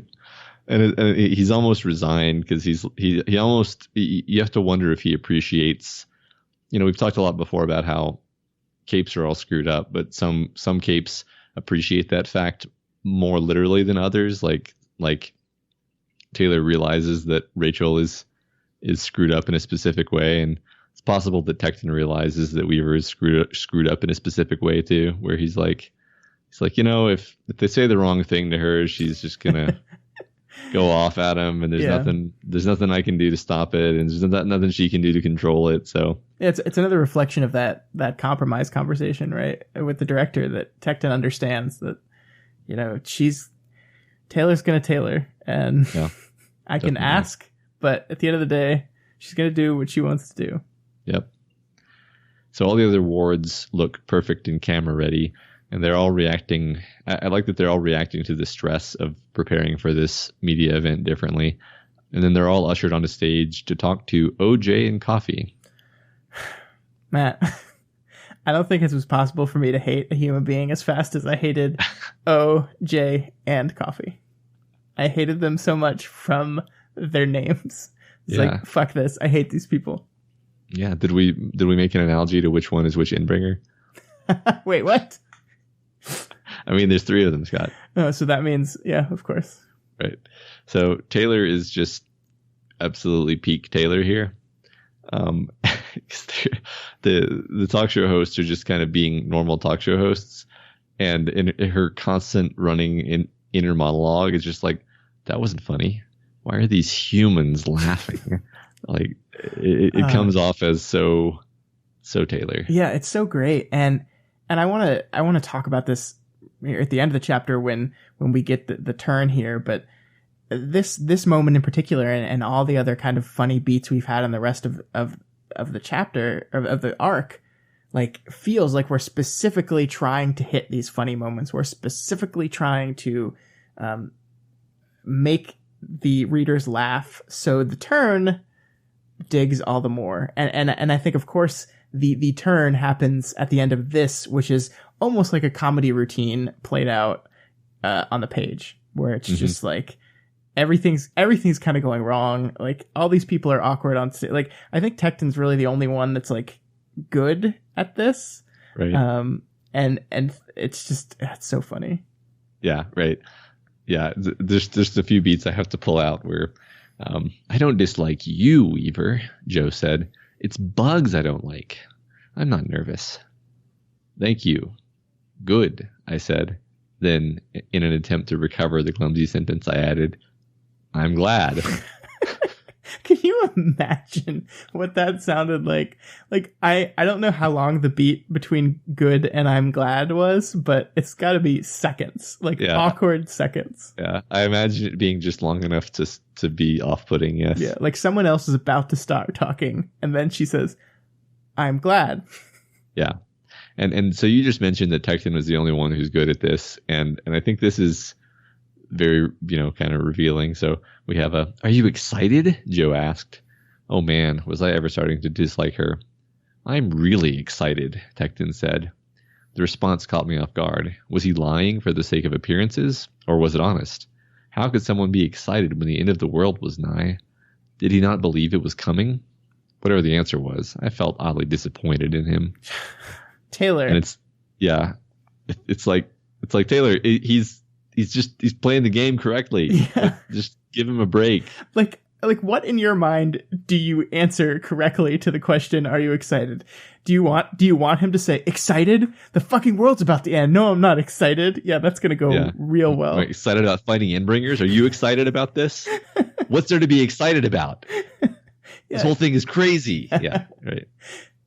He's playing the game and he's doing it well. And she can't understand that. I think that's her thing, though, is like she is not a game player. Yeah. She never has been. And I think it makes sense that she finds that disappointing, because that's exactly the kind of thing that she would find disappointing. But that's a character flaw. Yeah. So, yeah. It comes up in the conversation that Golem is apparently the most promising new member of the wards. No, that makes me happy for little Theo. That I guess they appreciate his power. Maybe they're just trying to build him up. I don't know. But I guess the message is clear that, being raised by a Nazi only to be abandoned by that Nazi and an hour of stress is the correct way to handle someone, I guess. There's a clear message here. Yeah. So Crusader was right and fully justified. No. And Taylor continues saying, he's like Tecton. Grace and Annex are too, but to a lesser degree. He's genuinely good-natured and kind. When everything starts falling apart, he's still there, naturally courageous. So that's nice of you to rank your friends so clearly there, Taylor. And Wanton's like, what the fuck? You just left me off the list. But like, again, there's this moment where Taylor is so bad at this, but she hears Glenn's words and latches on to, I have to show camaraderie. I have to, and the closest person I've been to is Golem. So I'm just going to aggressively keep talking up Golem. And it's every time the conversation moves to something else, she's like, oh yeah, but Golem is really good at this. And it's to the point where they ask her about a romantic relationship, because it's she's really pushing him as being awesome really hard. And it's just funny. It's very funny. Yeah. So since we're almost at the end of the comedy part of this, I like how funny it manages to be without that humor being really at the expense of Taylor's character. She never breaks character. It's never a Flandersization. It's just very organically putting this, warlord of Brockton Bay turned wannabe superheroine and putting her in the most fish out of water imaginable situation and just letting that play out. Yeah. Yeah, you're right. But before they can begin their powers demonstration, their phones all buzz, and there's a possible S-class attack in progress in Japan. And here we go. And Cuff says, please be the Simurgh. Grace put an arm around Cuff's shoulders. That may be the first time in history anyone's ever thought that. She's right, too. Even the Simurgh would be better than this. So then it arrives. They see it on the TV. She describes the new Endbringer, black, limbed with silver, a perfect sphere with arms and legs and a tigerish head coming out of it. He uses a time acceleration attack that roves around him. Some capes appear to fight him, including Eidolon, and many are killed quite quickly as they mistime the movements of his attacks. Weaver heads outside to the dragon craft to join the fight, and then we learn that Khonsu also teleports. Shortly after the strongest capes catch up and do a tiny amount of damage, he teleports to a new target. And we realize that this is 2 attacks 2 months apart. And Taylor thinks if they were keeping to their usual rules, it promised a 5th Endbringer waiting in the wings. Yeah, so there we go. Arc 25, for the most part, has been a pretty happy chapter. We've got lots of joking, a lot of comedic beats, some of the most funny moments in the story we've talked about. And then suddenly here at the end of this one, we get the turn, and we realize that the Endbringers have been doing to humanity what Taylor did to Topsy and his crew, lulling them into this false sense of security, and then the second they achieved warmth or safety, stripping that from them and making them so morally defeated that they almost just want to give up. And that's exactly what's happening here. That you had this moment of victory, and then suddenly all this is taken away from you, and things are worse. Things are way worse. Yep. And then we go into 25.5 and we've skipped ahead for basically 3 days, and Khonsu has been moving around for those 3 days, teleporting across the world, hitting many cities and towns, which has just got to be absolutely nerve-wracking if you think about it. Like you know that this thing is just popping all over the world, and you're like, well, I guess I'm gonna go to bed now and hope that wake up. Yeah, and there's this extreme hopelessness. How every single one of the wards is just in costume 24/7 because they don't know when they're gonna have to go out and fight. They don't know what to do. They can't do anything. Only the really fast, powerful capes can get there in time, and it's just abject hopelessness. Mm-hmm. We're fucked. Yep. So Taylor chats with Tecton about how she's always made choices to help people, whether those choices look good or bad. But she feels like even as she gets more and more power, she feels more and more helpless. Yeah. This is about as textual as you can get in a story without just like literally smacking the reader in the head and yelling, "This is one of the themes of my book," to them. Yeah. And it doesn't feel overwrought though. No, not at all. I didn't mean that in a bad way. Yeah. And it's so fitting. Like we're going to sit here in this chapter and we're going to learn all about Cauldron's plan. Well, partially about Cauldron's plan, but the overall idea, the idea that they're going to save the world no matter what the cost is. And then here at the beginning of this chapter, we have Taylor, who the entirety of this book has been on this quest for power, not for power's sake. She's not like a bad guy like that. I think that Tecton literally says that to her. You're not a bad guy, but power for good, power to help people, power to stop the bad people from bullying innocents. And she's made choices and made sacrifices at the altar of that power, and she's gotten it. And she's right now the most powerful she's ever been. And where does that leave her? Helpless. She says she feels helpless. And I think that's the thing about escalation. And that's what the story is saying, that in this arms race, it's never one-sided. The more power you amass, the more power the other side has to get to catch up. And we've seen this throughout Worm time and time again. Every time one side starts winning too much, the other side is forced to escalate. And that's exactly what's happened here. That, congratulations, you killed Behemoth, you did it. But here's Khonsu, and he's worse. Do you feel more powerful now? Do you feel safer now? And that's Worm. Yep. Yeah. So she finally kind of decides to rest. So she goes and lies down in her bedroom, but she wakes up with someone that she mistakes for her mother standing over her. Yeah. And,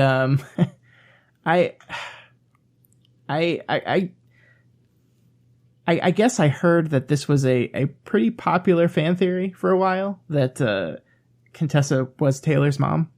So I guess if that's true, that this feels like Wildbow kind of referencing that and like saying, "Ha, gotcha." It's not really. honestly, like, this was something I thought about putting in a speculation a little bit ago, but it never felt right for me. It felt like against the themes and against what they were trying to do with Taylor. So I didn't think Wildbow would go there. I think it would be like a meaningless gotcha in the end and not fit with what we were trying to do with the character. So I never made it a formal speculation, but there were days when I thought about it and I was like, that would be really interesting, but I didn't go with it. Mm-hmm. Yeah. I never, this one never really had much cachet with me. So I'm happy to let it pass by. So the woman walks through a cauldron portal, and Taylor makes her way through to a special chamber populated with the leadership of the Undersiders, the Protectorate, the Thanda, the Birdcage, Fault Lines crew, Cauldron, and other individuals and groups who we might not recognize at this point. What a party! Everyone was invited, but no one in Port Chicago, only Taylor. Sorry, everyone else in the city, you suck. Right. And that's just because she was an Undersider. Yeah. So the doctor opens up the meeting saying that she is she's called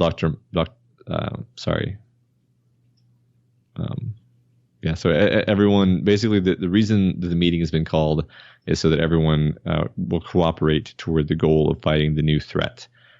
The doctor says the Endbringers are indeed a puzzle that is separate from the other puzzles when Tattletale kind of challenges her on that. Yeah, it's a great way of saying, okay, this thing is real bad, but it's totally different from this whole bad thing that we're trying to stop. Yeah. Yay. I like Tattletale throughout this whole section. I think she's really good, and she makes a lot of amazing like speeches trying to call people out on their shit, and it works a little bit, but it's everyone's being really reserved and not wanting to play any of their cards and not do anything, and which of course frustrates the hell out of poor Taylor. Mm-hmm. Yeah. She's saying this stuff like, we can't bullshit around about secrecy and all that. We need to dust off our weapons and the schemes that we've been keeping on the back burner and hit that motherfucker. More than half of us have cards we're keeping up our sleeves for a rainy day. Someone needs to bite the bullet and play their card. And then we need to talk about who plays the next card when number 5 comes around, because there will be a 5th or a 4th if you count Behemoth or not. So much secrecy. Yeah. Yeah. And I mean, it's really interesting because we're getting to that theme of cooperation here where, for example, Cauldron is here saying, we're going to help facilitate cooperation between these groups, but we can't participate or play our cards. The threat that we're fighting against is far worse than this Endbringer. Marquis indicates that he knows exactly what the threat is, but Dr. Mother assures him that revealing that information would be a very bad idea. And then I get really mad and cry because we were so close to figuring out what the fuck is going on, and no one will talk to each other. I hate you, Marquis. I'm just going to call you Marquis from now on. That'll be your punishment. What a terrible punishment. It's awful. I mean, it's just terrible. Who would say it that way? So the topic of bartering power for favors comes up. And predictably, the first offer is Glasteguigne asking for 100,000 parahuman corpses in exchange for helping. Most of the people present react in the sane manner, kind of shocked and horrified. But Dr. Mother is just like, okay, yeah, we can do that. It'll take a little time. Yeah, and I think that's the ugly truth at the center of Cauldron, right? That individual lives are so meaningless to them in the big picture. Which I mean, it's a fairly utilitarian perspective, right? If you trade 100,000 people and save billions, that's fair trade, right, Matt? Right? Yeah, absolutely. Matt, did you not read my note? Oh, I'm sorry. It says, "Please don't say yes, Matt." Oh, yeah, no, I see it now. Yeah, I mean, it's the hyper-inflated version of Taylor's ends justify the means reasoning that she is sometimes fond of. Is Cauldron is just like, look, if everyone in the world dies, then those 100,000 people are going to die anyway. So gotta bite the bullet. Yeah, which is really fun to say when you're not one of the 100,000 people. Yeah, definitely. So Marquis wants out of the birdcage, and he's trying to make a deal, but Chevalier won't have it. And it says, your daughter was a mental wreck the last time anyone outside of the birdcage saw her. There are too many dangerous individuals in there. She, Chevalier said, pointing in the direction of the woman with the shadowy pet with the massive bird skull, has killed thousands of people. There's nothing compared to what some of the individuals in the birdcage have done. We'd be letting the wolves run free again in the hopes that they deal with the lion. Yeah, which is, of course, like exactly what Taylor wants to do. Yeah. To a different kind of extent. But that's, I mean, she's trying to recruit the wolves to attack the lion. Yeah. It's interesting because Chevalier does have a new vision for the Protectorate, but it's not really what Taylor's vision is, I don't think. No, not quite. Marquis tries to deal directly with Dragon because she's the one who's in charge of the birdcage, who actually seems to find some appeal in this idea, even though Chevalier is fairly insistent that it not be done. Yeah. It's like the way Wildbow writes this, like he continues to play with Dragon's language to appeal specifically to us, the reader, because we know things. So when Dragon says, I have to say no, to a person who doesn't know, that comes off as just, I'm sorry, I'm going to have to say no. But of course we know it's, I literally have to say no. Yeah, right. Yeah. Apologetically. Yeah. The Thonda reveal that they feel that they owe Taylor a favor for helping Fierce, though he's dead now. Yeah, the poor crazy dude sacrificed himself. Yeah. Bye, crazy dude. Yeah, we loved you, man. Did we? I mean, I was loved interested in him as a character. He was my favorite. Wow. Okay. Mornag, the woman with the giant black pet with the skull for a head, is the warlord of Libya, and at first rejects all offers, but ends up accepting 5,000 lives in exchange for her help. I mean, it's not 100,000, so hooray. Yeah. I mean, I think the important part here is that sinks in with us and also Taylor is just how cavalier these people are being with trading lives. Mm-hmm. And again, it's very easy to say that 5,000 lives makes up for the thousands more that could die if you don't help. But who gets to decide that? Who gets to decide who the lives are? Who gets to decide who gets to live and who gets to die? Who makes those decisions? And that's when this wonderfully fair utilitarian perspective kind of falls apart, in my opinion. And I don't think it's just my opinion. I think it's something that the book is wanting us to consider and wanting us to confront with. Yes, this on one hand seems like it would be a fair trade, but on the other, is that the type of people we want to be? Right. Yeah. The book is really good at creating scenarios like this where you have a really terrible deal on the table and you want to condemn Cauldron in this case completely, without reservation. And then you have to be like, okay, well, what is the alternative? No one is cooperating here. And you've just, you came close to buying Glass-Steguine's help. And now you've bought Mornag's help, who is, we see later, quite strong. Yeah. No one else was cooperating, and there was not going to be any way to defeat Khonsu without cooperation of powerful capes. So what was the alternative to this horrible deal? And again, the book is good at setting up these conundrums. Yeah, absolutely. So Faultline's crew just rejects all deals that involve Cauldron. So Which makes a lot of sense. Yeah. Gru kind of just like leaves by himself, passing Taylor without making eye contact with her. Yeah, someone's a bit pissed off at Taylor, isn't he? Mm-hmm. I wonder why this could be. Maybe it's because like the one thing that Gru was super self-conscious about was being vulnerable and showing people his vulnerability, and Taylor recorded him in one of his most vulnerable moments, and it got broadcasted on the internet. That could be it. Maybe. I don't know. I mean, that is exactly his character. And I mean, that is literally exactly it. I guarantee that's why he's pissed off. And his deepest vulnerability. So maybe, I guess. Yeah. So several groups leave, and Taylor challenges the Doctor, pointing out that Cauldron's actions in Brockton Bay only make sense if the Undersiders were some kind of guinea pig. The Doctor admits that this is on the right track, but says that the plan was very minor in the grand scheme of things. And she also insinuates that she would trade virtually anything to save everyone. Yeah, there's a lot of good quotes that end this one and this chapter. Yeah, like, do morals matter if our alternative is a grim and hopeless end? And then she's talking about saving the world, and she says, the doctor says, we already saved it once. There was no response. There were no responses to that. Confusion and disbelief warred with each other as I stared at her silhouette. The others seemed to be in similar straits. Yeah, and I mean, like, we're at this moment now, and we don't know when the other time they saved the world, but Worm is, I think, right now attacking this question: do morals matter if our alternative is grim and hopeless end?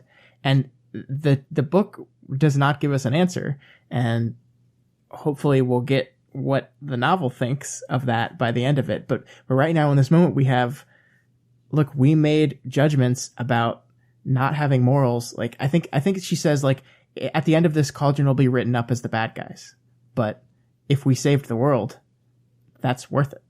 And and by having a situation where they say, we've already done this once, like, we saved it once already, you guys didn't even know about it, they're almost saying that the things that we're doing are successful and they work, and we prevented the destruction of the world by abandoning any kind of morality. And that's the book challenging you to say, well, I mean, if it works, then isn't it better to be alive than without morals than dead? And that's the question that the book's asking. And I don't think it's ready to give an answer or to at least propose what side it comes down on it. Yeah. And we don't know much about the individuals within Cauldron, although we have seen the doctor quite a number of times at this point. Yeah. And I think that we could make a case that she's the kind of person who will justify increasingly dramatic efforts to achieve the end that she wants if she feels that it's the justified end, which is just exactly the kind of thing that Taylor has had problems with doing, where, you know, her behavior becomes more and more villainous and willing to cross more and more lines and sacrifice more and more things in exchange for what she sees as the worthy goals of having, you know, saving the person who needs to be saved or saving her territory or her people. Especially when you're successful. Especially, yeah. And I think that's what the book does not directly punish when those choices are made sometimes, which just reinforces that behavior. And I mean, that you could look at Cauldron saying this as the first time they were willing to do X and it worked and they saved the world. So now we're at another end of world situation again. Are we willing to do Y? And that makes you start to think, well, if the world has almost ended twice already, what's going to stop it from happening a third time? What's going to stop it from happening a fourth time? What's going to stop it from happening a fifth time? And that's when you get back to this, the Endbringers arriving, and the whole reason for this conversation is because, like, we escalated to defeat Behemoth, and we did it. And we won. But what's around the corner? It's more. It's two of them. If we escalate to defeat those two, are there going to be 4? Are there going to be 8? When does this stop? Does it ever stop? Yeah. I mean, it poses a lot of good questions. So I don't think it answers any in this arc, but not quite yet. We can move on now, because I think that it's good that we've made this equivalency between Taylor's behavior and possibly the doctor's behavior on a much vaster scale. Yeah. Yeah. I think that's very intentional. Yeah. Yeah. So 25.6 opens, and the vaguely aligned good-ish forces are on the field attacking Khonsu. Mordag uses her giant shadow pet to tear at the Endbringer. Tecton calls Weaver on her phone, panicking that she's suddenly in South America. Poor Tecton. Yeah. It's just no idea what's going on. Yeah. Just, hey, we got a ping on Weaver's tracking device. She's in... What the fuck? Yeah.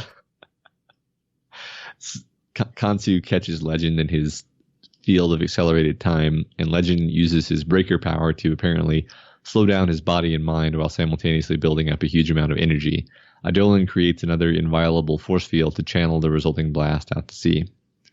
Weaver connects herself to the capes nearest to her with silk and uses this to save Khalifa de Pero from getting time stamped.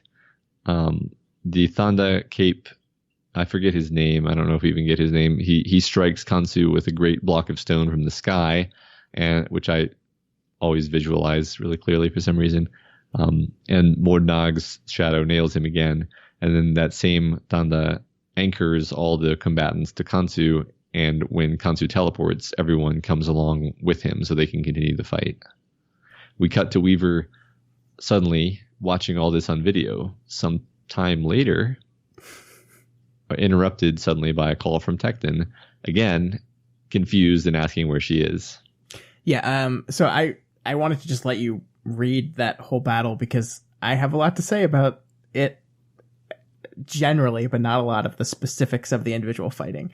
And I think when I was reading this, my reaction was super negative to it. I think I messaged you while I was reading and I was like, hey, this is weird. Like it doesn't have the same energy or gravitas of any of the other fights. And it kind of made it hard for me to follow. And your response was basically just hang on, just finish it. And of course, the reason why it's not told with that same energy and gravitas is because we're watching something that's already happened. And so that got me thinking after this realization has come through, like, how did we construct it that way? How did we do this to make this feel different, but not in so noticeable of a way that the time jump twist is robbed from the reader? So when I was preparing, I went back through and I read this again with that in mind. And you look and you see how Wildbow constructed the writing and how he constructed the sentences. And it's very just declarative statements. It's X did Y. Y countered with Z. I did this. I did that. What we don't see here is how Taylor feels about any of these events. Her concerns, her worries. There's no anger. There's no fear. There's no sadness. All this stuff is happening. And the text isn't showing us any of that. It's just like you're reading it in a history book. Like this is a historical document.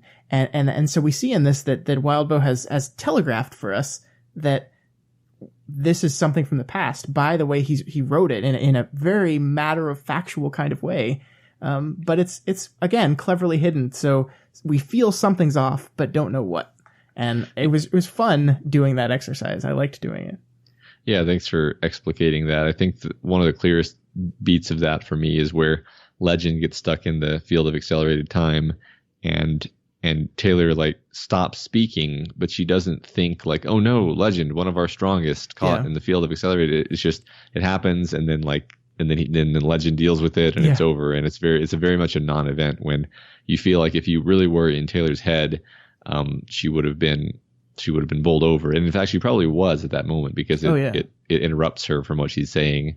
And, you know, she's probably really relieved when it turns out to be fine. But and the advantage of doing this immediately after an arc where we fought another Endbringer is that it's very fresh in our minds how she was feeling during all these moments of seemingly like hopeless defeat, and how much of that emotion was in everything she said and did. And this is so like glaringly different from that. Yeah. That it's off-putting. And I chalked it up originally to, I don't think this is written well. And then it turns out to actually be a very clever way of doing things. And I liked it. Yeah, that's really interesting. I really do appreciate you drawing attention to that because I don't think I'd connected. I also noticed the writing being different. I don't think I connected it in that way. So yeah, thanks. Yeah. So she's scrolling through the list of Endbringer fights, which continues into the future relative to where we were before.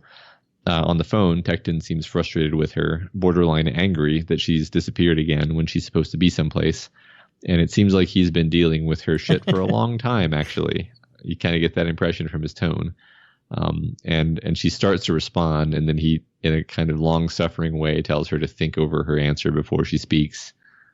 Remember all those times we joked about how annoying it would be to have Taylor on your team? Like Tecton has been living that for a long time. Yeah, he didn't know what he was buying into. Yeah. So she watches another body cam video, and this one she's in a city that suddenly springs blades and thorns from all sides. In the video, she's wounded by the spikes. Bohu and Tohu appear, and they're a pair of Endbringers who work in tandem. Bohu subsumes a whole area into a hellscape of traps and death, and Tohu seemingly copies aspects and appearances and powers of three powerful capes. We don't really know the exact rules there, but sounds pretty terrifying. Fuck, this is even fucking worse, Matt. How's it fucking get worse? I know. I mean, just one of these by themselves would be bad, and apparently they always attack like as a pair together. It's not fair. Yeah. We get the description of what exactly they do, with the basically like several distinct phases of barriers, walls, pillars blocking paths, and then deadfalls, pitfalls, and smothering of terrain features. Following that, we get mechanical traps. What? And then it all starts over with spikes shooting out of everything at the beginning of each new phase. And then in some cases she's fainting, and in other cases she's feigning an inability to do so. So it's like you're trapped in a death maze that is malevolently out to get you. Awesome. Yeah. This is so much better than Behemoth. Yeah. He was just a big guy who, shot lightning. Oh yeah, also Annex dies during this flashback. That's the thing that happens off screen. And I really liked Annex, and that's sad. Yeah, that was super gut-wrenching how she's just it's the effect that it has on her clearly is what's so sad about it, where she's just like so worn out by all this. And I think that's kind of the biggest change with her character is she's just like silently closes her eyes and just kind of gets through it, Yeah. She's clearly someone who has had to deal with so much of this stuff now, because now she looks at the clock and it's June 19th, 2013. All right, Matt. So let's talk about it. We've been foreshadowing this time jump conversation the entire podcast. Let's talk about time jumps as a narrative device and how they work and how they don't, and how Worm uses it, and where I think Worm does very well with it. I do genuinely, like, I know I was critical earlier, but I think the mechanism of how it is executed and the aftermath of the jump is done very well. I think it works very well, and it highlights the advantages of doing things these ways. It's funny. Last week, I think we talked about the idea of kind of a time jump, but not really, when Taylor and company goes down into the cavern and then comes back up and everything's changed, and we get to see immediately how much things have changed because it's the contrast is so stark and glaring. And that really, I didn't know we were going to be talking about this week, but that really is one of the perfect examples of how this literary device can achieve something, that you draw immediate contrast between how things were and how things are now by jumping forward in time, and instead of seeing the slow incremental turn to this change in a character or change in a place or change in an opinion or feeling, it's right in your face and it's immediate. Yeah. I think this is an excellent application of a time jump. If you have to have a time jump, then this is how to do it. And I think my opinion on time jumps is really they should probably be avoided if you can avoid them, because you do kind of bleed off some sense of connection to your characters when you're with them, you're right with them, you're right in their head, and then suddenly it's 2 years later and you get the sense that they're a little bit different than they were before. You get the sense you don't really know them as well as you knew them before. And there's suddenly this distance, this disconnect from your character. I think that's almost inevitable unless you go out of your way to specify that the character didn't develop at all, which then you have to almost ask, why did you need to do a time jump if the character didn't develop?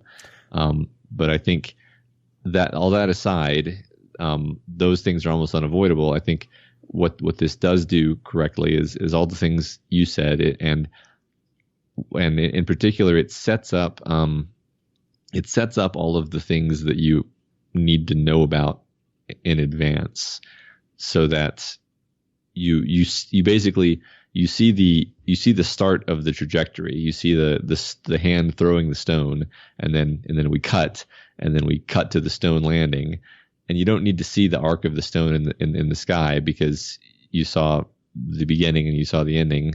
And what we understood the trajectories that all these characters were on, however long ago it was, and now we see where they've ended up, and it's essentially just what it should be, and it's what we expect in most cases. And in the cases where it's not what we expect, that's interesting to learn about, but it's never just like, well, that's confusing, it doesn't make sense, because that would be misusing the technique, I think. And there's one way very specifically that I think this story utilizes the jump in an advantageous way, because we see in this moment that Tecton is trying to convince Taylor to go to something. Like, you need to go there, you need to be on time, this is important. And he tells her, is like, look, you've been with us longer than you were ever with the Undersiders. Mm-hmm. And to Taylor, the Undersiders, regardless of this time that's going by, the Undersiders are always going to be this important, powerful force in her life. And because we, the observers, skipped this interaction with the Chicago wards, we're that way too. We still see, we've spent way more time with Taylor and the Undersiders than we have spent with Taylor and the wards. So this feeling that Taylor gets where, yeah, I know I've spent more time with you, but these are really my important people. These are my people. Yeah. And we feel that because we've jumped over all that. We skipped it.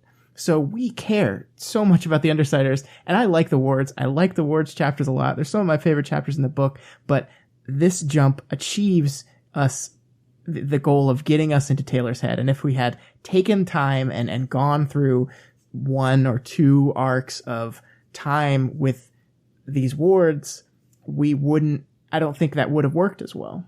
Yeah. Yeah, we don't even need her to think like, I don't feel particularly close with the wards. We just see the absence of any feelings of closeness with the wards. And they marry our absence because we have not been there. Yeah. Yeah. Right. So ultimately she tells Tecton that she will be there and she'll be there on time. And he's actually kind of surprised to hear this. And when we learn what they're talking about, that seems a little bit grim. She thinks about how the deadline is here. It's actually 16 days overdue. In fact, Jack's return is also overdue. Dinah still insists that the end of the world is right on top of them any day now, but the PRT employees are starting to lose confidence. And it's Taylor's birthday. Happy birthday. The world's going to end. Happy birthday. I do like that beat that the end of the world is late. And whenever something like that happens, people are like, I knew it was fake. And people are very willing and ready to write something off like that, especially when it means that they might not die horribly. And so it seems like the perfect, if you were going to want to end the world, it would be great to let things go by and then gut punch them with the surprise. Just when you thought it wasn't happening. Just kidding. Yeah. So Taylor disembarks from a dragon ship onto a city's beach. We don't know what city. It's not explicitly told to us at first.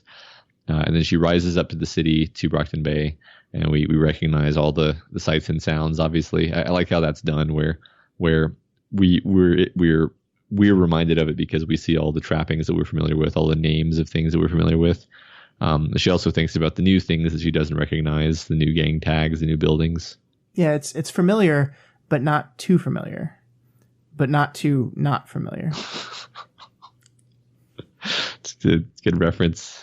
I don't know what you're talking about. I was just talking normally. All right. Fine, Scott. She finds a memorial of two masks, one laughing over a somber one.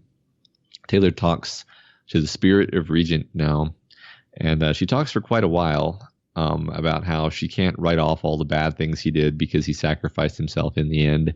And it's actually quite a long speech, but it ends with, "You lived the life you lived with a lot of bad, a little bit of horrific, and some good.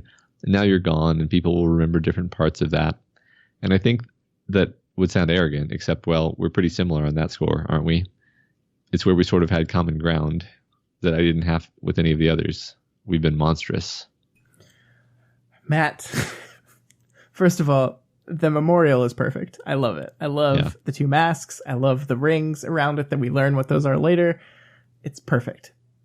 But, like, I am so happy you brought up the fact that, and maybe you brought this up knowing it was going to come up this week, but the fact that Taylor pushes away comparing herself to Regent so much, because we see in this moment that she's honest with herself, and she realizes that, hey, you and I were way more similar than I was ever willing to let on. And again, advantage of time jump, we see this is a different Taylor now. She has grown. She's not compartmentalizing as much anymore. She is willing to accept that, yes, I was like this person. I have been monstrous before.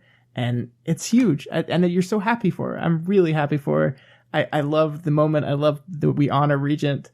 It's great. Yeah. Yeah, that's definitely why I pulled this out, because last week we had talked about how she goes out of her way to avoid thinking about Regent. She goes out of her way to avoid being sad about him being dead, and really almost bends over backwards sometimes. And it's interesting. The first Undersider she goes to visit, as it were, is Alec. Before Rachel, before Lisa, before Gru. Yep. She goes to see, because she has to get this off her chest. Yeah, because she never let herself actually grieve or mourn for him. Yeah. Because she couldn't, because that would be admitting that she cared for him, which would be admitting that she was like him, which would take her down a path that she didn't want to go. And so, we get to see that. Yeah. Yeah, it's really important. And then she touches the wedding bands that are fused to the statue, and slightly more grown-up imp sneaks up on her and startles her, and then starts verbally poking at her. With her bugs, she notices that she's basically surrounded by Heartbreaker's kids, who Imp now seemingly takes care of. Yeah, so Imp kept her promise from last week and killed Heartbreaker, and then, of course, goes one step further and basically becomes a mother to the children and takes them in, and it's really great. Yeah. I like that Taylor's like simultaneously like happy about this and also terrified at the same time. Yeah. And then realizes that they might have Heartbreaker's power, and then gets even more terrified because they could tell that she's terrified. Yeah, it's interesting how kind of paranoid she is and wrong-footed, because she, I mean, this is another chapter actually where there's some, man, I don't know if I want to call it comedy or not, because I don't think I felt it was comedic the first time I read it, but it's definitely comedic now. These parts where Imp is just torturing her. It's hilarious to me now, but it's been literally years since I first read this book. Yeah, so it did not. I've had time. It did not come off as particularly comedic to me. I was, you kind of forget that this is Imp we're talking about, and so I was reading all these statements that she's making as very straight, and of course we get subverted on that. But I was like when she says, "I like you better than her," like my brain was like, what does she mean? And like Taylor thinks about who she's talking about, and then I'm in my mind thinking like, is she saying like as Weaver she's different than Skitter and she likes the new Taylor better than the old Taylor? And my mind went like crazy places with it. I wonder if you remember what your interpretation of that when you first read it was. I think I interpreted Imp's behavior as being a lot more like angry and malevolent and distrustful of Taylor, and like genuinely angry to see her back. And almost like the reading of her being literally surrounded by the Heartbreaker children was very threatening. So it all kind of reads as being threatening. So stuff like that, stuff like I like you better than her, I almost just thought it was completely cryptic and just was more paying attention to the level on which it's a threatening situation. And that's kind of where the comedy comes from on the rereads, is you realize that it's not a threatening situation. You realize that Imp is just screwing with her, that she kind of sort of deserves it.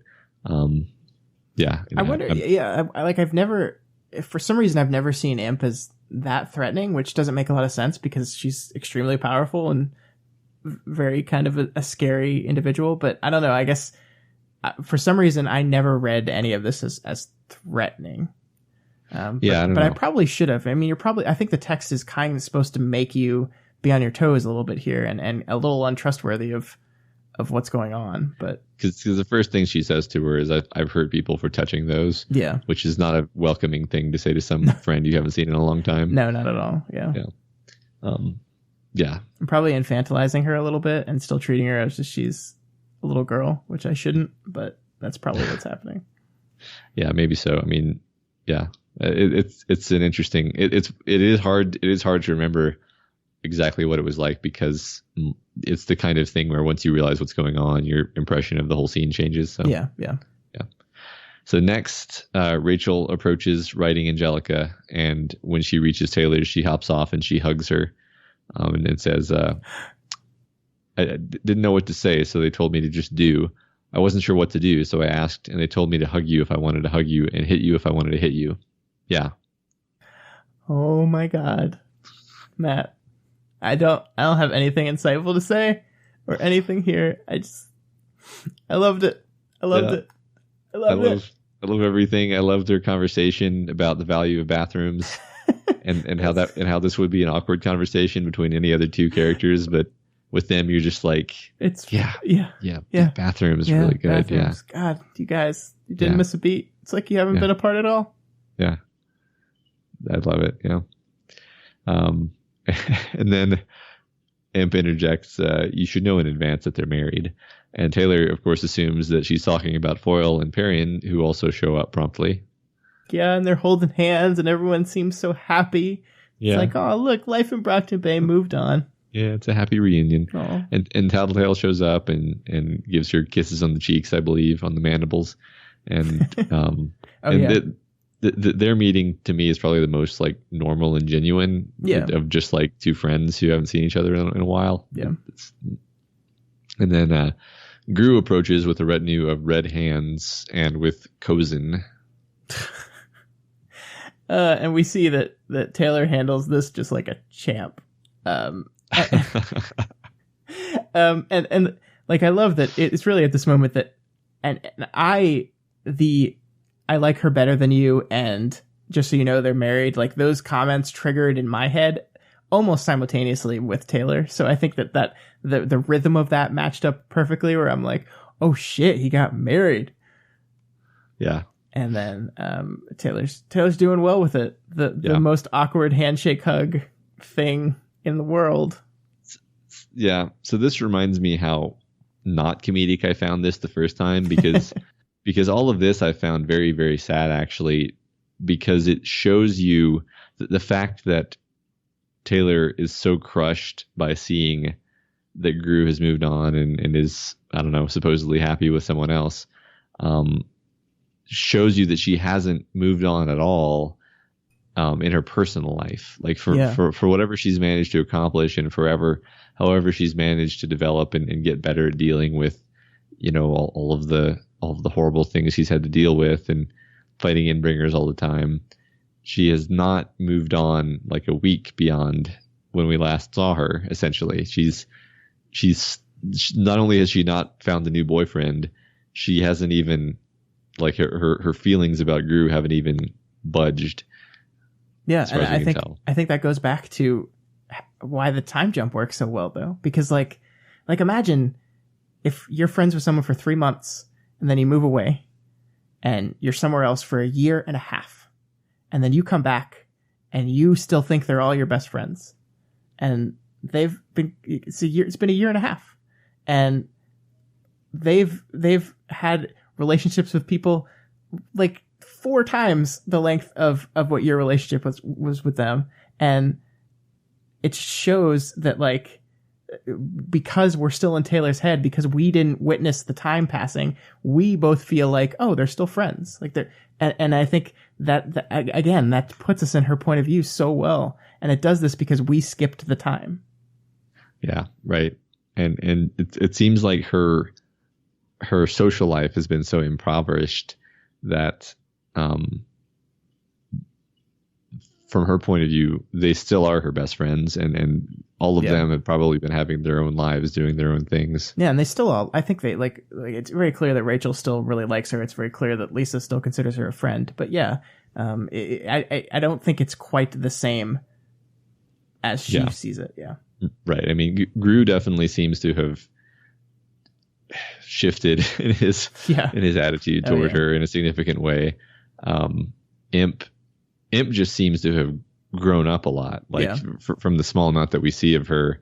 It's almost like Taylor's trying the reason Taylor's so caught off guard is she's modeling her as, like, I don't know, being 14. Now she's 16. I mean, that's a pretty big jump, actually. So they do their awkward handshake hug, like you mentioned, and then Tattletale segues the conversation into important topics like the end of the world and Endbringers and finding Jack, or the designer of the Endbringers, and Taylor thinks safe topics somehow more reassuring than this. And as usual, Taylor is better at being a cape than a person. Literally the only person in the world that would find the world ending more reassuring than dealing with your ex. Yeah, right. Oh, man. We finally learned that Taylor is going to be sworn in to the Protectorate as an adult member. That's the thing that she's late for. Yeah, and which kind of retroactively makes us realize that she was, even at the last minute, contemplating not doing it, contemplating not going through with it. And Tecton was surprised when she said, yeah, no, I'm going to be there. Yeah, it's another one of those things that's disappointing, where you're like, wow, I would have hoped that if we had a time skip, we would come back to, like, fully heroic, very sure and confident grown-up Weaver. And it's like, no, because actually you don't want that, because that would be unrealistic, for one thing. And also that would mean that you missed a lot of stuff that you really should have seen to understand this character. Yep. So this makes way more sense than any of that. And then finally, Imp admits that she was messing with Taylor with all the things that she said, but then continues to do so. It was telling her that Cozen is pregnant. Yeah, like, okay, I got completely fooled here as well, and I'm willing to admit that. But after I realized it made me think about, there's this whole conversation where Gru says congratulations for getting into the Protectorate, and she says back, I should be saying that to you, because she thinks that they're married. Uh-huh. And Gru's like, oh, thank you. And, like, I'm wondering what's going through his head at this point. I think he's just confused. I think it probably was exactly the way you just said it. Oh, thank you. For having a girlfriend, I guess. Yeah, that's really funny. It's so awkward. Oh, and it's all Imp's fault. Yeah. And she totally did it on purpose. Yep. And the best thing is that if it turned out badly, she could have just disappeared from everyone's attention. Yep, and they all would have forgotten. Yep. Yeah. So Imp then points out that she can pretty well read Taylor's emotions by watching how her bugs react, while Taylor herself always seems stoic, as we know. And this is one of many beats in the story that indicates that Imp is a very, very, very observant person. Arms Master's lie detector got a bad read on Taylor. Alexandria's cold reading failed completely. But Imp is the one person who figures out that if you want to understand what Taylor's feeling, don't look at Taylor, look at her bugs. Yeah. Yeah, I'm glad you pulled that out, because, like, I think we, the readers, have known about this for a while, how easily her bugs betray her emotions. But yeah, no one in this book up until this point has really noticed this, and Imp calls it out, and she's very observant and pretty capable villain there, hasn't she turned into? Yeah. Yeah. There's a list of Imp's observational skills that I've set aside to be introduced at a later time when the list is more complete. But okay. Yeah. So sneaky, Matt. Yeah, I know. So then suddenly Taylor's phone rings. Jack's back. And that's how we leave the chapter and the non-interlude part of the arc. Yeah. Pretty foreboding. Very interesting stuff. Yeah, I think we discussed everything well enough as we were kind of going along, so we can just move on into this interlude, which is pretty great, Scott. It's really great, and I'm really mad that we are running so late because Yep. we're just gonna do it. I'm not gonna try to speed through this. No, it's worth it. Let's just do it. So 25.x, we've got Bonesaw. Bonesaw and Jack watched the broadcast from the end of the arc where Taylor decided to be a good guy. Yeah, and then thus starts, in my opinion, the best written chapter that I've seen of this book so far. I think there are still moments I think I liked better in other arcs, but just from a writing perspective, there is so much going on here, so much that's textual, so much that's subtextual, so many things we're doing and comparing to other parts of the arc, other parts of the book. We're completely recontextualizing this character, and so much goes on. It's not a particularly long chapter either. It's just very dense. Mm-hmm. Yeah. I mean, I agree that there's even more going on, I think, than I realized back before I read it a bunch of times in a row in preparation for this, and realized there's some really subtle beats that I want to try to pick out, and I think we will. Yeah, and I'm sure we're going to finish this, and people in the comments will clue us into a bunch of stuff that we didn't even see. I mean, there's so much here that you could spend an entire episode on this one chapter. Yeah. So basically right off the bat, Bonesaw puts Jack in stasis, and then she starts to consider what she'll do. And she's all alone now, and she finds herself reluctant to put herself in stasis. She decides that she'll need to do a lot of work to make the clones work properly, to be really like the originals, to have their powers and their personalities. Yeah, and one of the things I want to point out here, the continuous beat around art in this story, and how what Bonesaw is doing is a work of art, and this idea that art is an art without an audience. And I think that goes into, her primary motivation for everything is not doing the thing for the sake of the thing, but it's doing this thing for other people.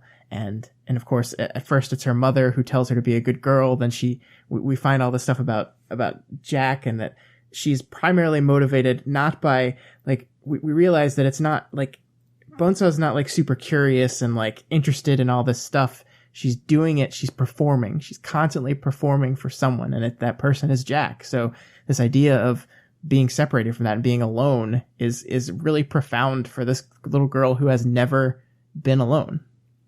Yeah. And I think actually a lot of her motivation is fear on some level. I mean, she's traumatized and terrorized by Jack, and that's why she's with him, and we'll get into that. But that's one thing that is not at all obvious from the outside of this character.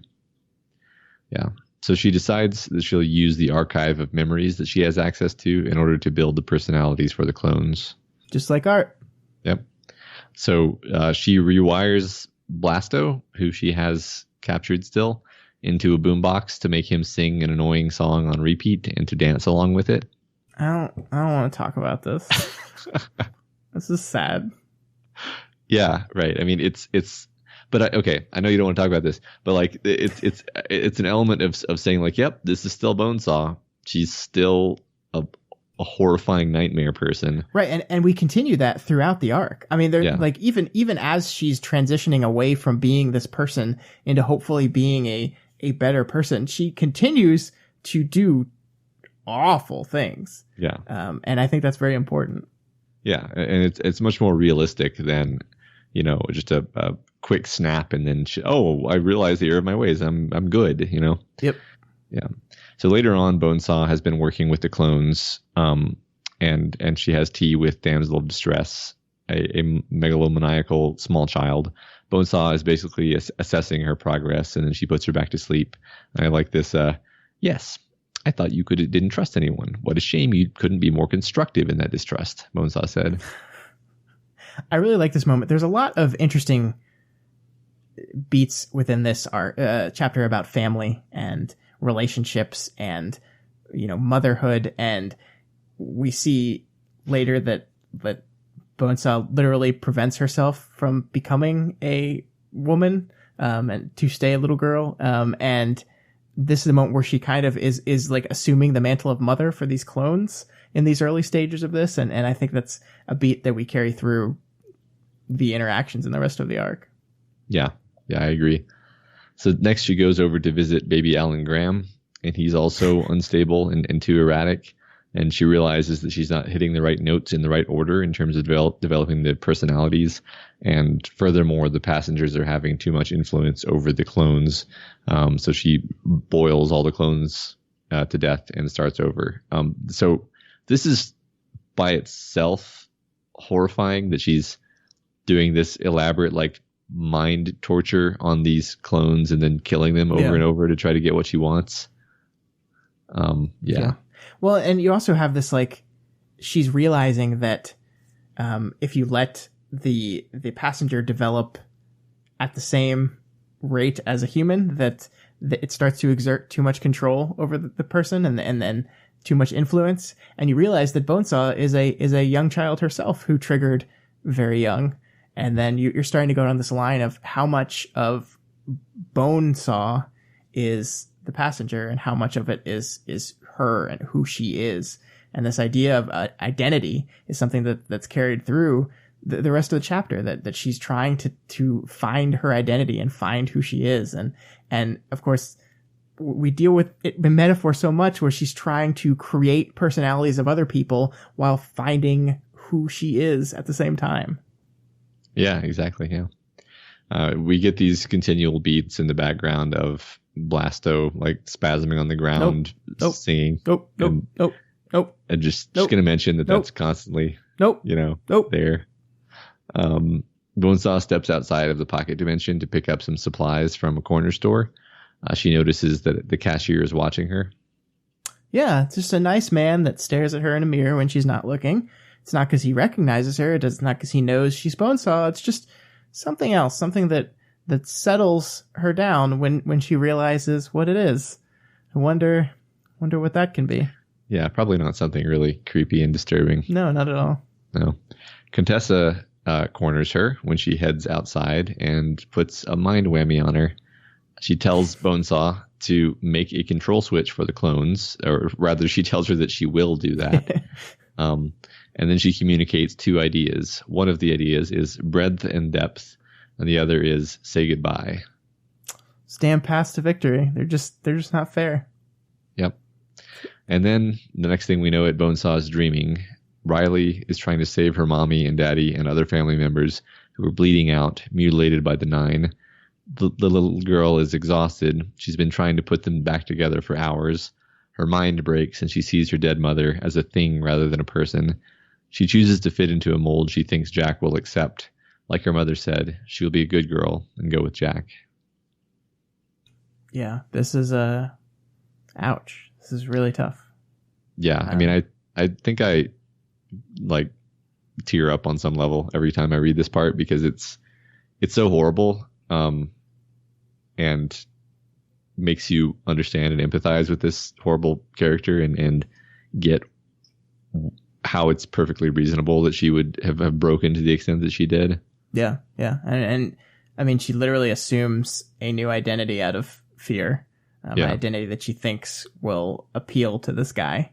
And so her attachment to Jack now suddenly makes sense because it's everything. It's the only thing she has. She assumes this identity because she's terrified of him, and she has to be that constantly. So much so that along the way, she kind of just becomes that identity. Yeah. Yeah, it's really interesting because whenever we saw Bonesaw and Jack interacting in the past, you had this sense that there was something genuine, between them. Of Jack sort of saw her as a daughter, and she sort of saw him as a daddy. Yeah, and you'd see cracks in that sometimes when Jack would talk about her like she wasn't there, and then I distinctly remember Taylor kind of thinking about that, like she doesn't mind that you're kind of talking about her like that and she's standing right there. Yeah. And now we realize, especially at the end of this chapter, that it's actually been this almost like this game of cat and mouse between them this whole time, where she's constantly having to keep up her facade of being the perfect little girl, and he's constantly trying to sniff out any sign of weakness or failure on that image. Yeah. Yeah. So she has this horrible nightmare, which is obviously a true flashback of what happened to her. And then she wakes up and she can't cuddle with brain dead Blasto, so she gets to work on the clones. Yeah, and it's obvious, like, obviously everything that's happening now was triggered by Contessa's mind whammy, but it's not hard to see that because Riley is alone and away from this constant terrifying presence in Jack that she's like consistently afraid of, that she's allowed to maybe relax this persona a bit, even subconsciously, and tap into things that she hasn't allowed herself to tap into for years because she needed to survive. And I think it's very fitting that in this beat where she's realizing how alone she is and these feelings are starting to come up, you get that second instance in this chapter of where she repeats the phrase that art needed an audience to be art. And that's once again a reflection of that she is alone here, and it's in that loneliness that she's finding herself. Yeah, definitely. So back in the town, she chats with her friend Eli, the pedophile again. Oops, sorry. Oh yeah, this guy's totally a pedophile, guys. Slipped out. It's very much a pedophile. Yes. By the way, Scott, people are impressed that you caught that. Really? Yeah. I thought it was... I don't actually remember if I caught it or not, frankly, but a lot of people don't. Huh. Yeah. But yeah, I think it's really important to everything that happens. The fact that he is horrible. Yeah, he's a monster in his own way, right? Yeah. Yeah. A girl has disappeared from the town, and when we get back to the pocket dimension, we see that Bonesaw has kidnapped this girl and is using her to bake memories. Yeah, so she's awakening, Matt, but still terrible things. Yep, still doing terrible things. She's just a little bit more self-aware about them, I guess. Yep. And she's thinking about breadth and depth, that message Contessa gave her. The problem with the clones was that there's too much breadth. The passengers have too much influence because they get their hooks in, as it were, too young. Jack has depth, a special alignment with his passenger. And all of this causes Bonesaw to ask herself, how much of me is me? And darn mind whammies. Yeah. Darn it, drat, gosh, golly, fuck. And again, that's one of those moments that is so well established throughout the book that her cussing like lands. It's because it's so different. And you almost see it like, darn it, drat, gosh, golly, fuck. Like the transition from like we move through insults until she just runs out of things to say that aren't cussing.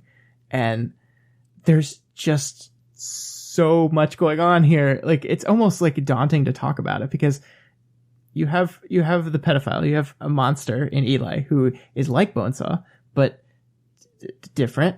And in him, she feels a connection that she's never felt before, not a familial connection, but friendship.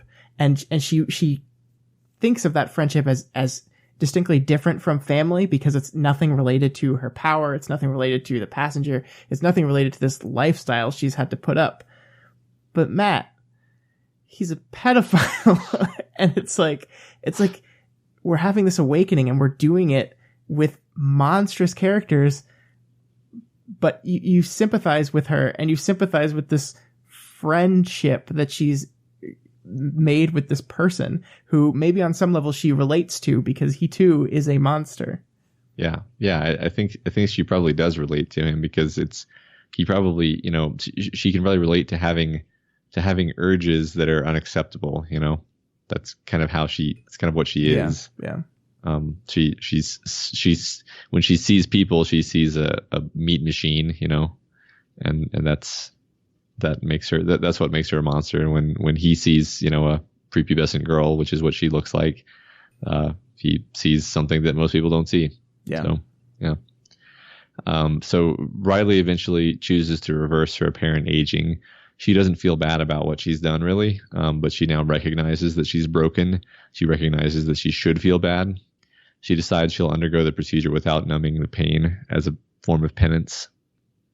Yeah. And so So we have this moment. She basically decides, I'm going to be perpetually young now.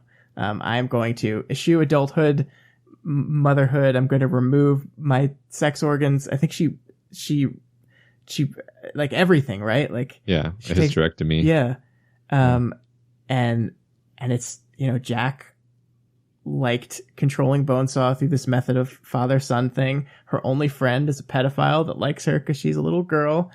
And in this moment, like, she takes a Bonesaw, a literal Bonesaw, to her body to transform herself into Bonesaw.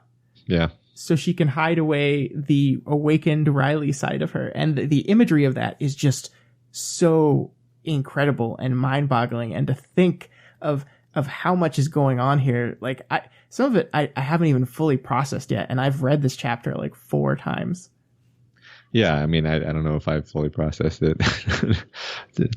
I've been sitting with it for a while, and it still affects me emotionally too. In addition to being, in addition to being good to think about on a cognitive level. Yeah. So yeah, she goes back to Eli's shop to say goodbye to him. Not the first goodbye, but another goodbye. And she gives him a letter telling him to open it at a particular date. And he gives her a gift, a horror movie about a child monster. And she wonders if this is a kind of clue, but decides that it probably isn't. It's just the kind of thing that she would like. Yeah. And as she leaves, she says, "Be fucking good, Eli," she retorted, staring at him. Before, he might have protested, feigned confusion. He'd changed, much as she had. Now he only nodded a little. "I will." Not did Bonesaw just like cure a pedophile? I doubt she cured him. I think. No. I mean, we didn't see what really passed between them in the time that they knew each other. We didn't really see what they talked about, but I bet they came to see each other as kindred spirits. And yeah, I mean, I think the idea that he saw her, or she's very very much at least, she saw him for what he was, and she never stated it, but it was very transparent that she knew exactly what he was and what he wanted. And for a guy like that is not something they have to confront very often, the true nature of who they are, when someone actually sees them for that, recognizes them for the monster that they are, and calls them out on it. And I think, I mean, he's not cured. I was joking, but she has had an effect on him. Right. And as the monsters that she's had to deal with go, he's a lightweight. So yeah. So Riley wires up her body to respond automatically the way Bonesaw would, and wakes up Jack and then the rest of them. Jack immediately seems threatening and suspicious, and I want to emphasize this because there's one reading where Jack seems threatening and suspicious because he suddenly is suspicious of her. But there's another where Jack always seems threatening and suspicious to Riley, because that's actually the nature of the relationship from the inside. Is he's always probing her, he's always questioning her choices. And maybe Bonesaw previously like was either blissfully unaware of that or didn't know. But now Riley has woken up, and she is very much aware of this dynamic. Yeah. And I love this because we've now kind of come full circle, because like we saw in the flashback that Riley became Bonesaw as a survival mechanism back when she was a kid. She went through this horrible trauma, and she had this guy that she was terrified of, and the only way she thought she could survive is to become what this guy wanted her to be. And then again, at the end of this chapter, she does much the same thing here, only a lot more literal. She physically transforms herself to physically become that person. But things are different now. The smile that she could fake when she was that little girl, she needs like a machine to do it for her now. She can't fake those things anymore. She needs that stuff. Something within her has woken up, and regardless of this exterior that she has painted on herself, she's not going to be the same. And you get the feeling that in this moment, Jack kind of knows it. Yeah. I think he does. And then the various other clones emerge, and we see their new powers, their new shapes in some cases. Kings, crawlers, mantins with Siberians. And then the single gray boy emerges. Suddenly, fully clothed, emerging from his tank, monochrome. He scares even Jack. He approaches her and greets her as a sister. I think we'll be inseparable. Oh, boy. Poor Riley. Yeah. And then I've given you everything you want, she thought. Now we see who comes out ahead. Succeed, and Bonesaw comes to the fore. Fail, and Riley wins. She wanted Riley to win, but that wasn't as simple as making a decision. She had to bury her life with the 9, bury Jack, and see him defeated. What a great way to end shit. Yeah. Wildboat made me like Bonesaw, Matt. Yeah. What do I do? What do I do? Mean, I believe you actually joked about this. Did I? I think you did, because I don't know, I may be wrong. I bet we can find it though, because it's like, yeah, I bet he's gonna do a redemption arc for Bonesaw. I mean, that's not surprising, but yeah, I don't know, man. I feel like we've barely scratched the surface on this thing. There's just there's so much powerful imagery in here, and it's so fantastically well written, and the mixed feelings I have about the rest of the arc, like, go away when I read this chapter. Yeah, I mean, just for the record, Wildbow said that he was substantially distracted. Was not in an ideal writing setting for this entire arc, and then when he got back to his normal, his home, essentially, was when he was able to start writing this interlude. So that is the straightforward explanation for any gap in quality. But I think that shows. I mean, like, I'm not denigrating the quality of the other stuff. I think there are parts of it that feel a little rushed, and like we talked about, like, I think we leave some dangling stories when we make the time jump. The time jump just kind of happens, and there are stuff that I feel is left over. But yeah, I mean, this is fantastic. Yeah, right. It's not like this is just like, oh, a return to form. It's like, no, this is maybe the best stuff in the story. Yeah. Yeah.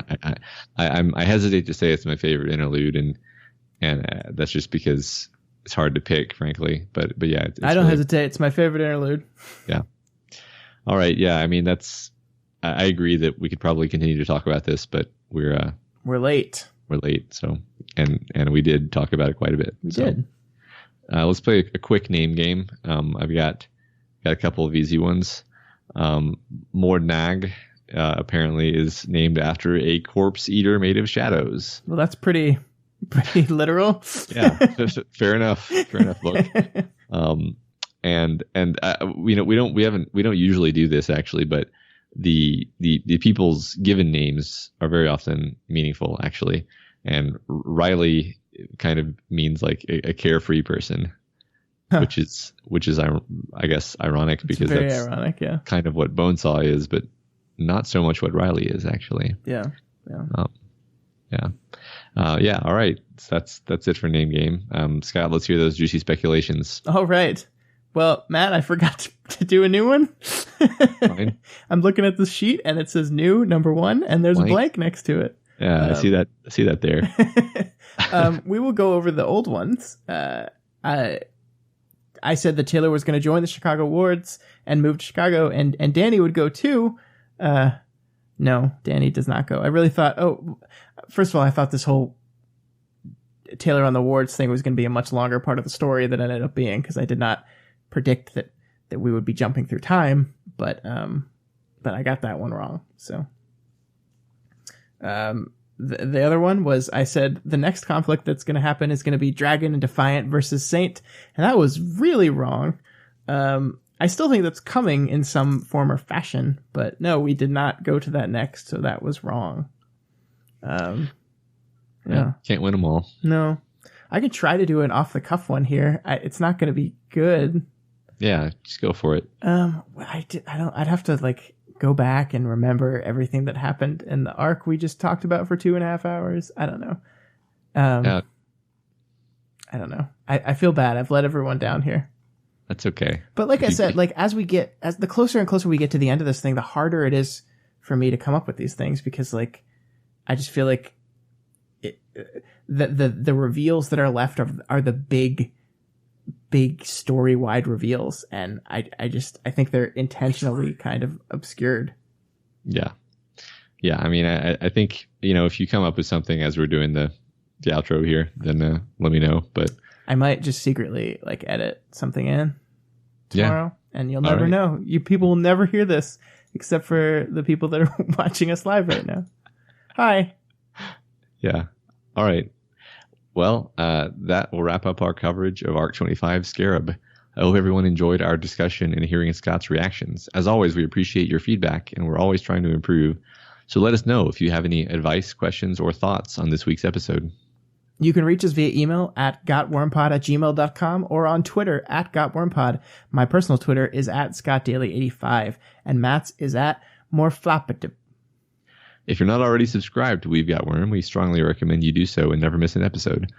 You can find us on iTunes, Stitcher, Google Play, YouTube, and pretty much anywhere else on the website world that you can listen to podcasts. Wow, that was beautiful. The website world. As always, you can find this, all the other podcasts we do, and all of our writing, criticism. Wow, I made fun of you, and then I lost my place in the thing. This is going It's real well. late, Scott. All of our writing, essays, film, and TV criticism and more at dailyplanetfilms.com. This week, the council convenes once again for a new episode of the Kryptonian Collection, where we determine if Matt's pick in Bruges is good enough to make it into the collection of the best films in the world. Also, we have a new episode of both So-Called Writers and Phantom Zone that will come out in the next couple of days. That's right, Scott. And if you like any of these shows and want to support them, we have a Patreon page, patreon.com/dailyplanetfilms. Consider donating $1 a month or whatever else you can afford. Special thanks to new Planeteers, Brandon, Seshi, Fancy Hat, and Coder Guy, all at the $1 level, and Vale at the $5 level. I'm so glad I don't have to pronounce some of these names sometimes. Yeah, it's fine. Everyone gets entertainment from my butchering. Also, speaking of Patreon, make sure you stop by Wildbow's page and toss some money there, because he's the guy that makes this whole thing and Worm 2 possible. Worm 2. I'm not reading it. As always, if you can't spare any extra cash at the moment, totally fine. We completely understand. But consider going straight to the mayor. Go around the authority figures and straight to the mayor, even when your director tells you not to, and share the podcast with him. Or you can just go over to iTunes and leave us a review and a rating. This week's review comes from, oh no, Matt, here's a name. Ancho? How would you pronounce that? Aniko. That's better. Aniko, who gives us 5 stars and says, as someone who's read Worm twice but has read various parts of it a bunch of extra times, it's an exceptionally lengthy read if you don't know. I've been having a great time listening to Matt and Scott make their way through the complicated morass of people trying to do the right thing and both failing and succeeding that Worm is. Elevated pop fiction with its own elevated pop podcast. Highly recommend. Smiley face. You hear that, Matt? We're a pop podcast. Podcast. We made it. I told my mom I was going to be a pop star, and she didn't believe me.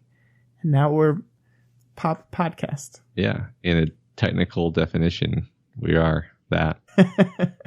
All right, that's it for us this week. Next week, we are covering the first half of Arc 26 Sting. That will be actually 26.1 through 26.5, which is more than half of the arc, but it's a better break in terms of the story. Scott, what is Sting going to be about? It's going to be about flying like a butterfly, but stinging like a bee. This is one of, Scarab was tough for me. Sting is tough for me because it's such a, we could start to talk about the definition of Sting as like when cops set up an illegal exchange and then jump in on it. I honestly don't know. I don't know. Okay. Well, we will find out next week, or at least we'll find out half of the answer next week. Yeah. On another exciting episode of We've Got Worm.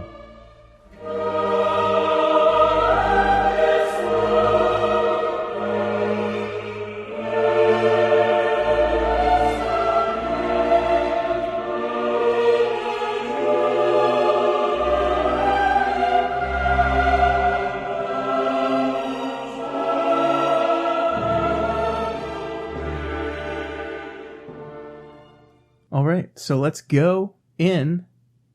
What are you doing? I'm getting ready to engage. What is happening? It's the most distracting thing I've ever seen. Do you do that every time and I just can't see it? No. Okay. No. We're gonna engage. Okay. Let's go in 5. I'm not gonna be able to do it. All right, fine. All right, let's go in 5, 4, 3, 2, 1.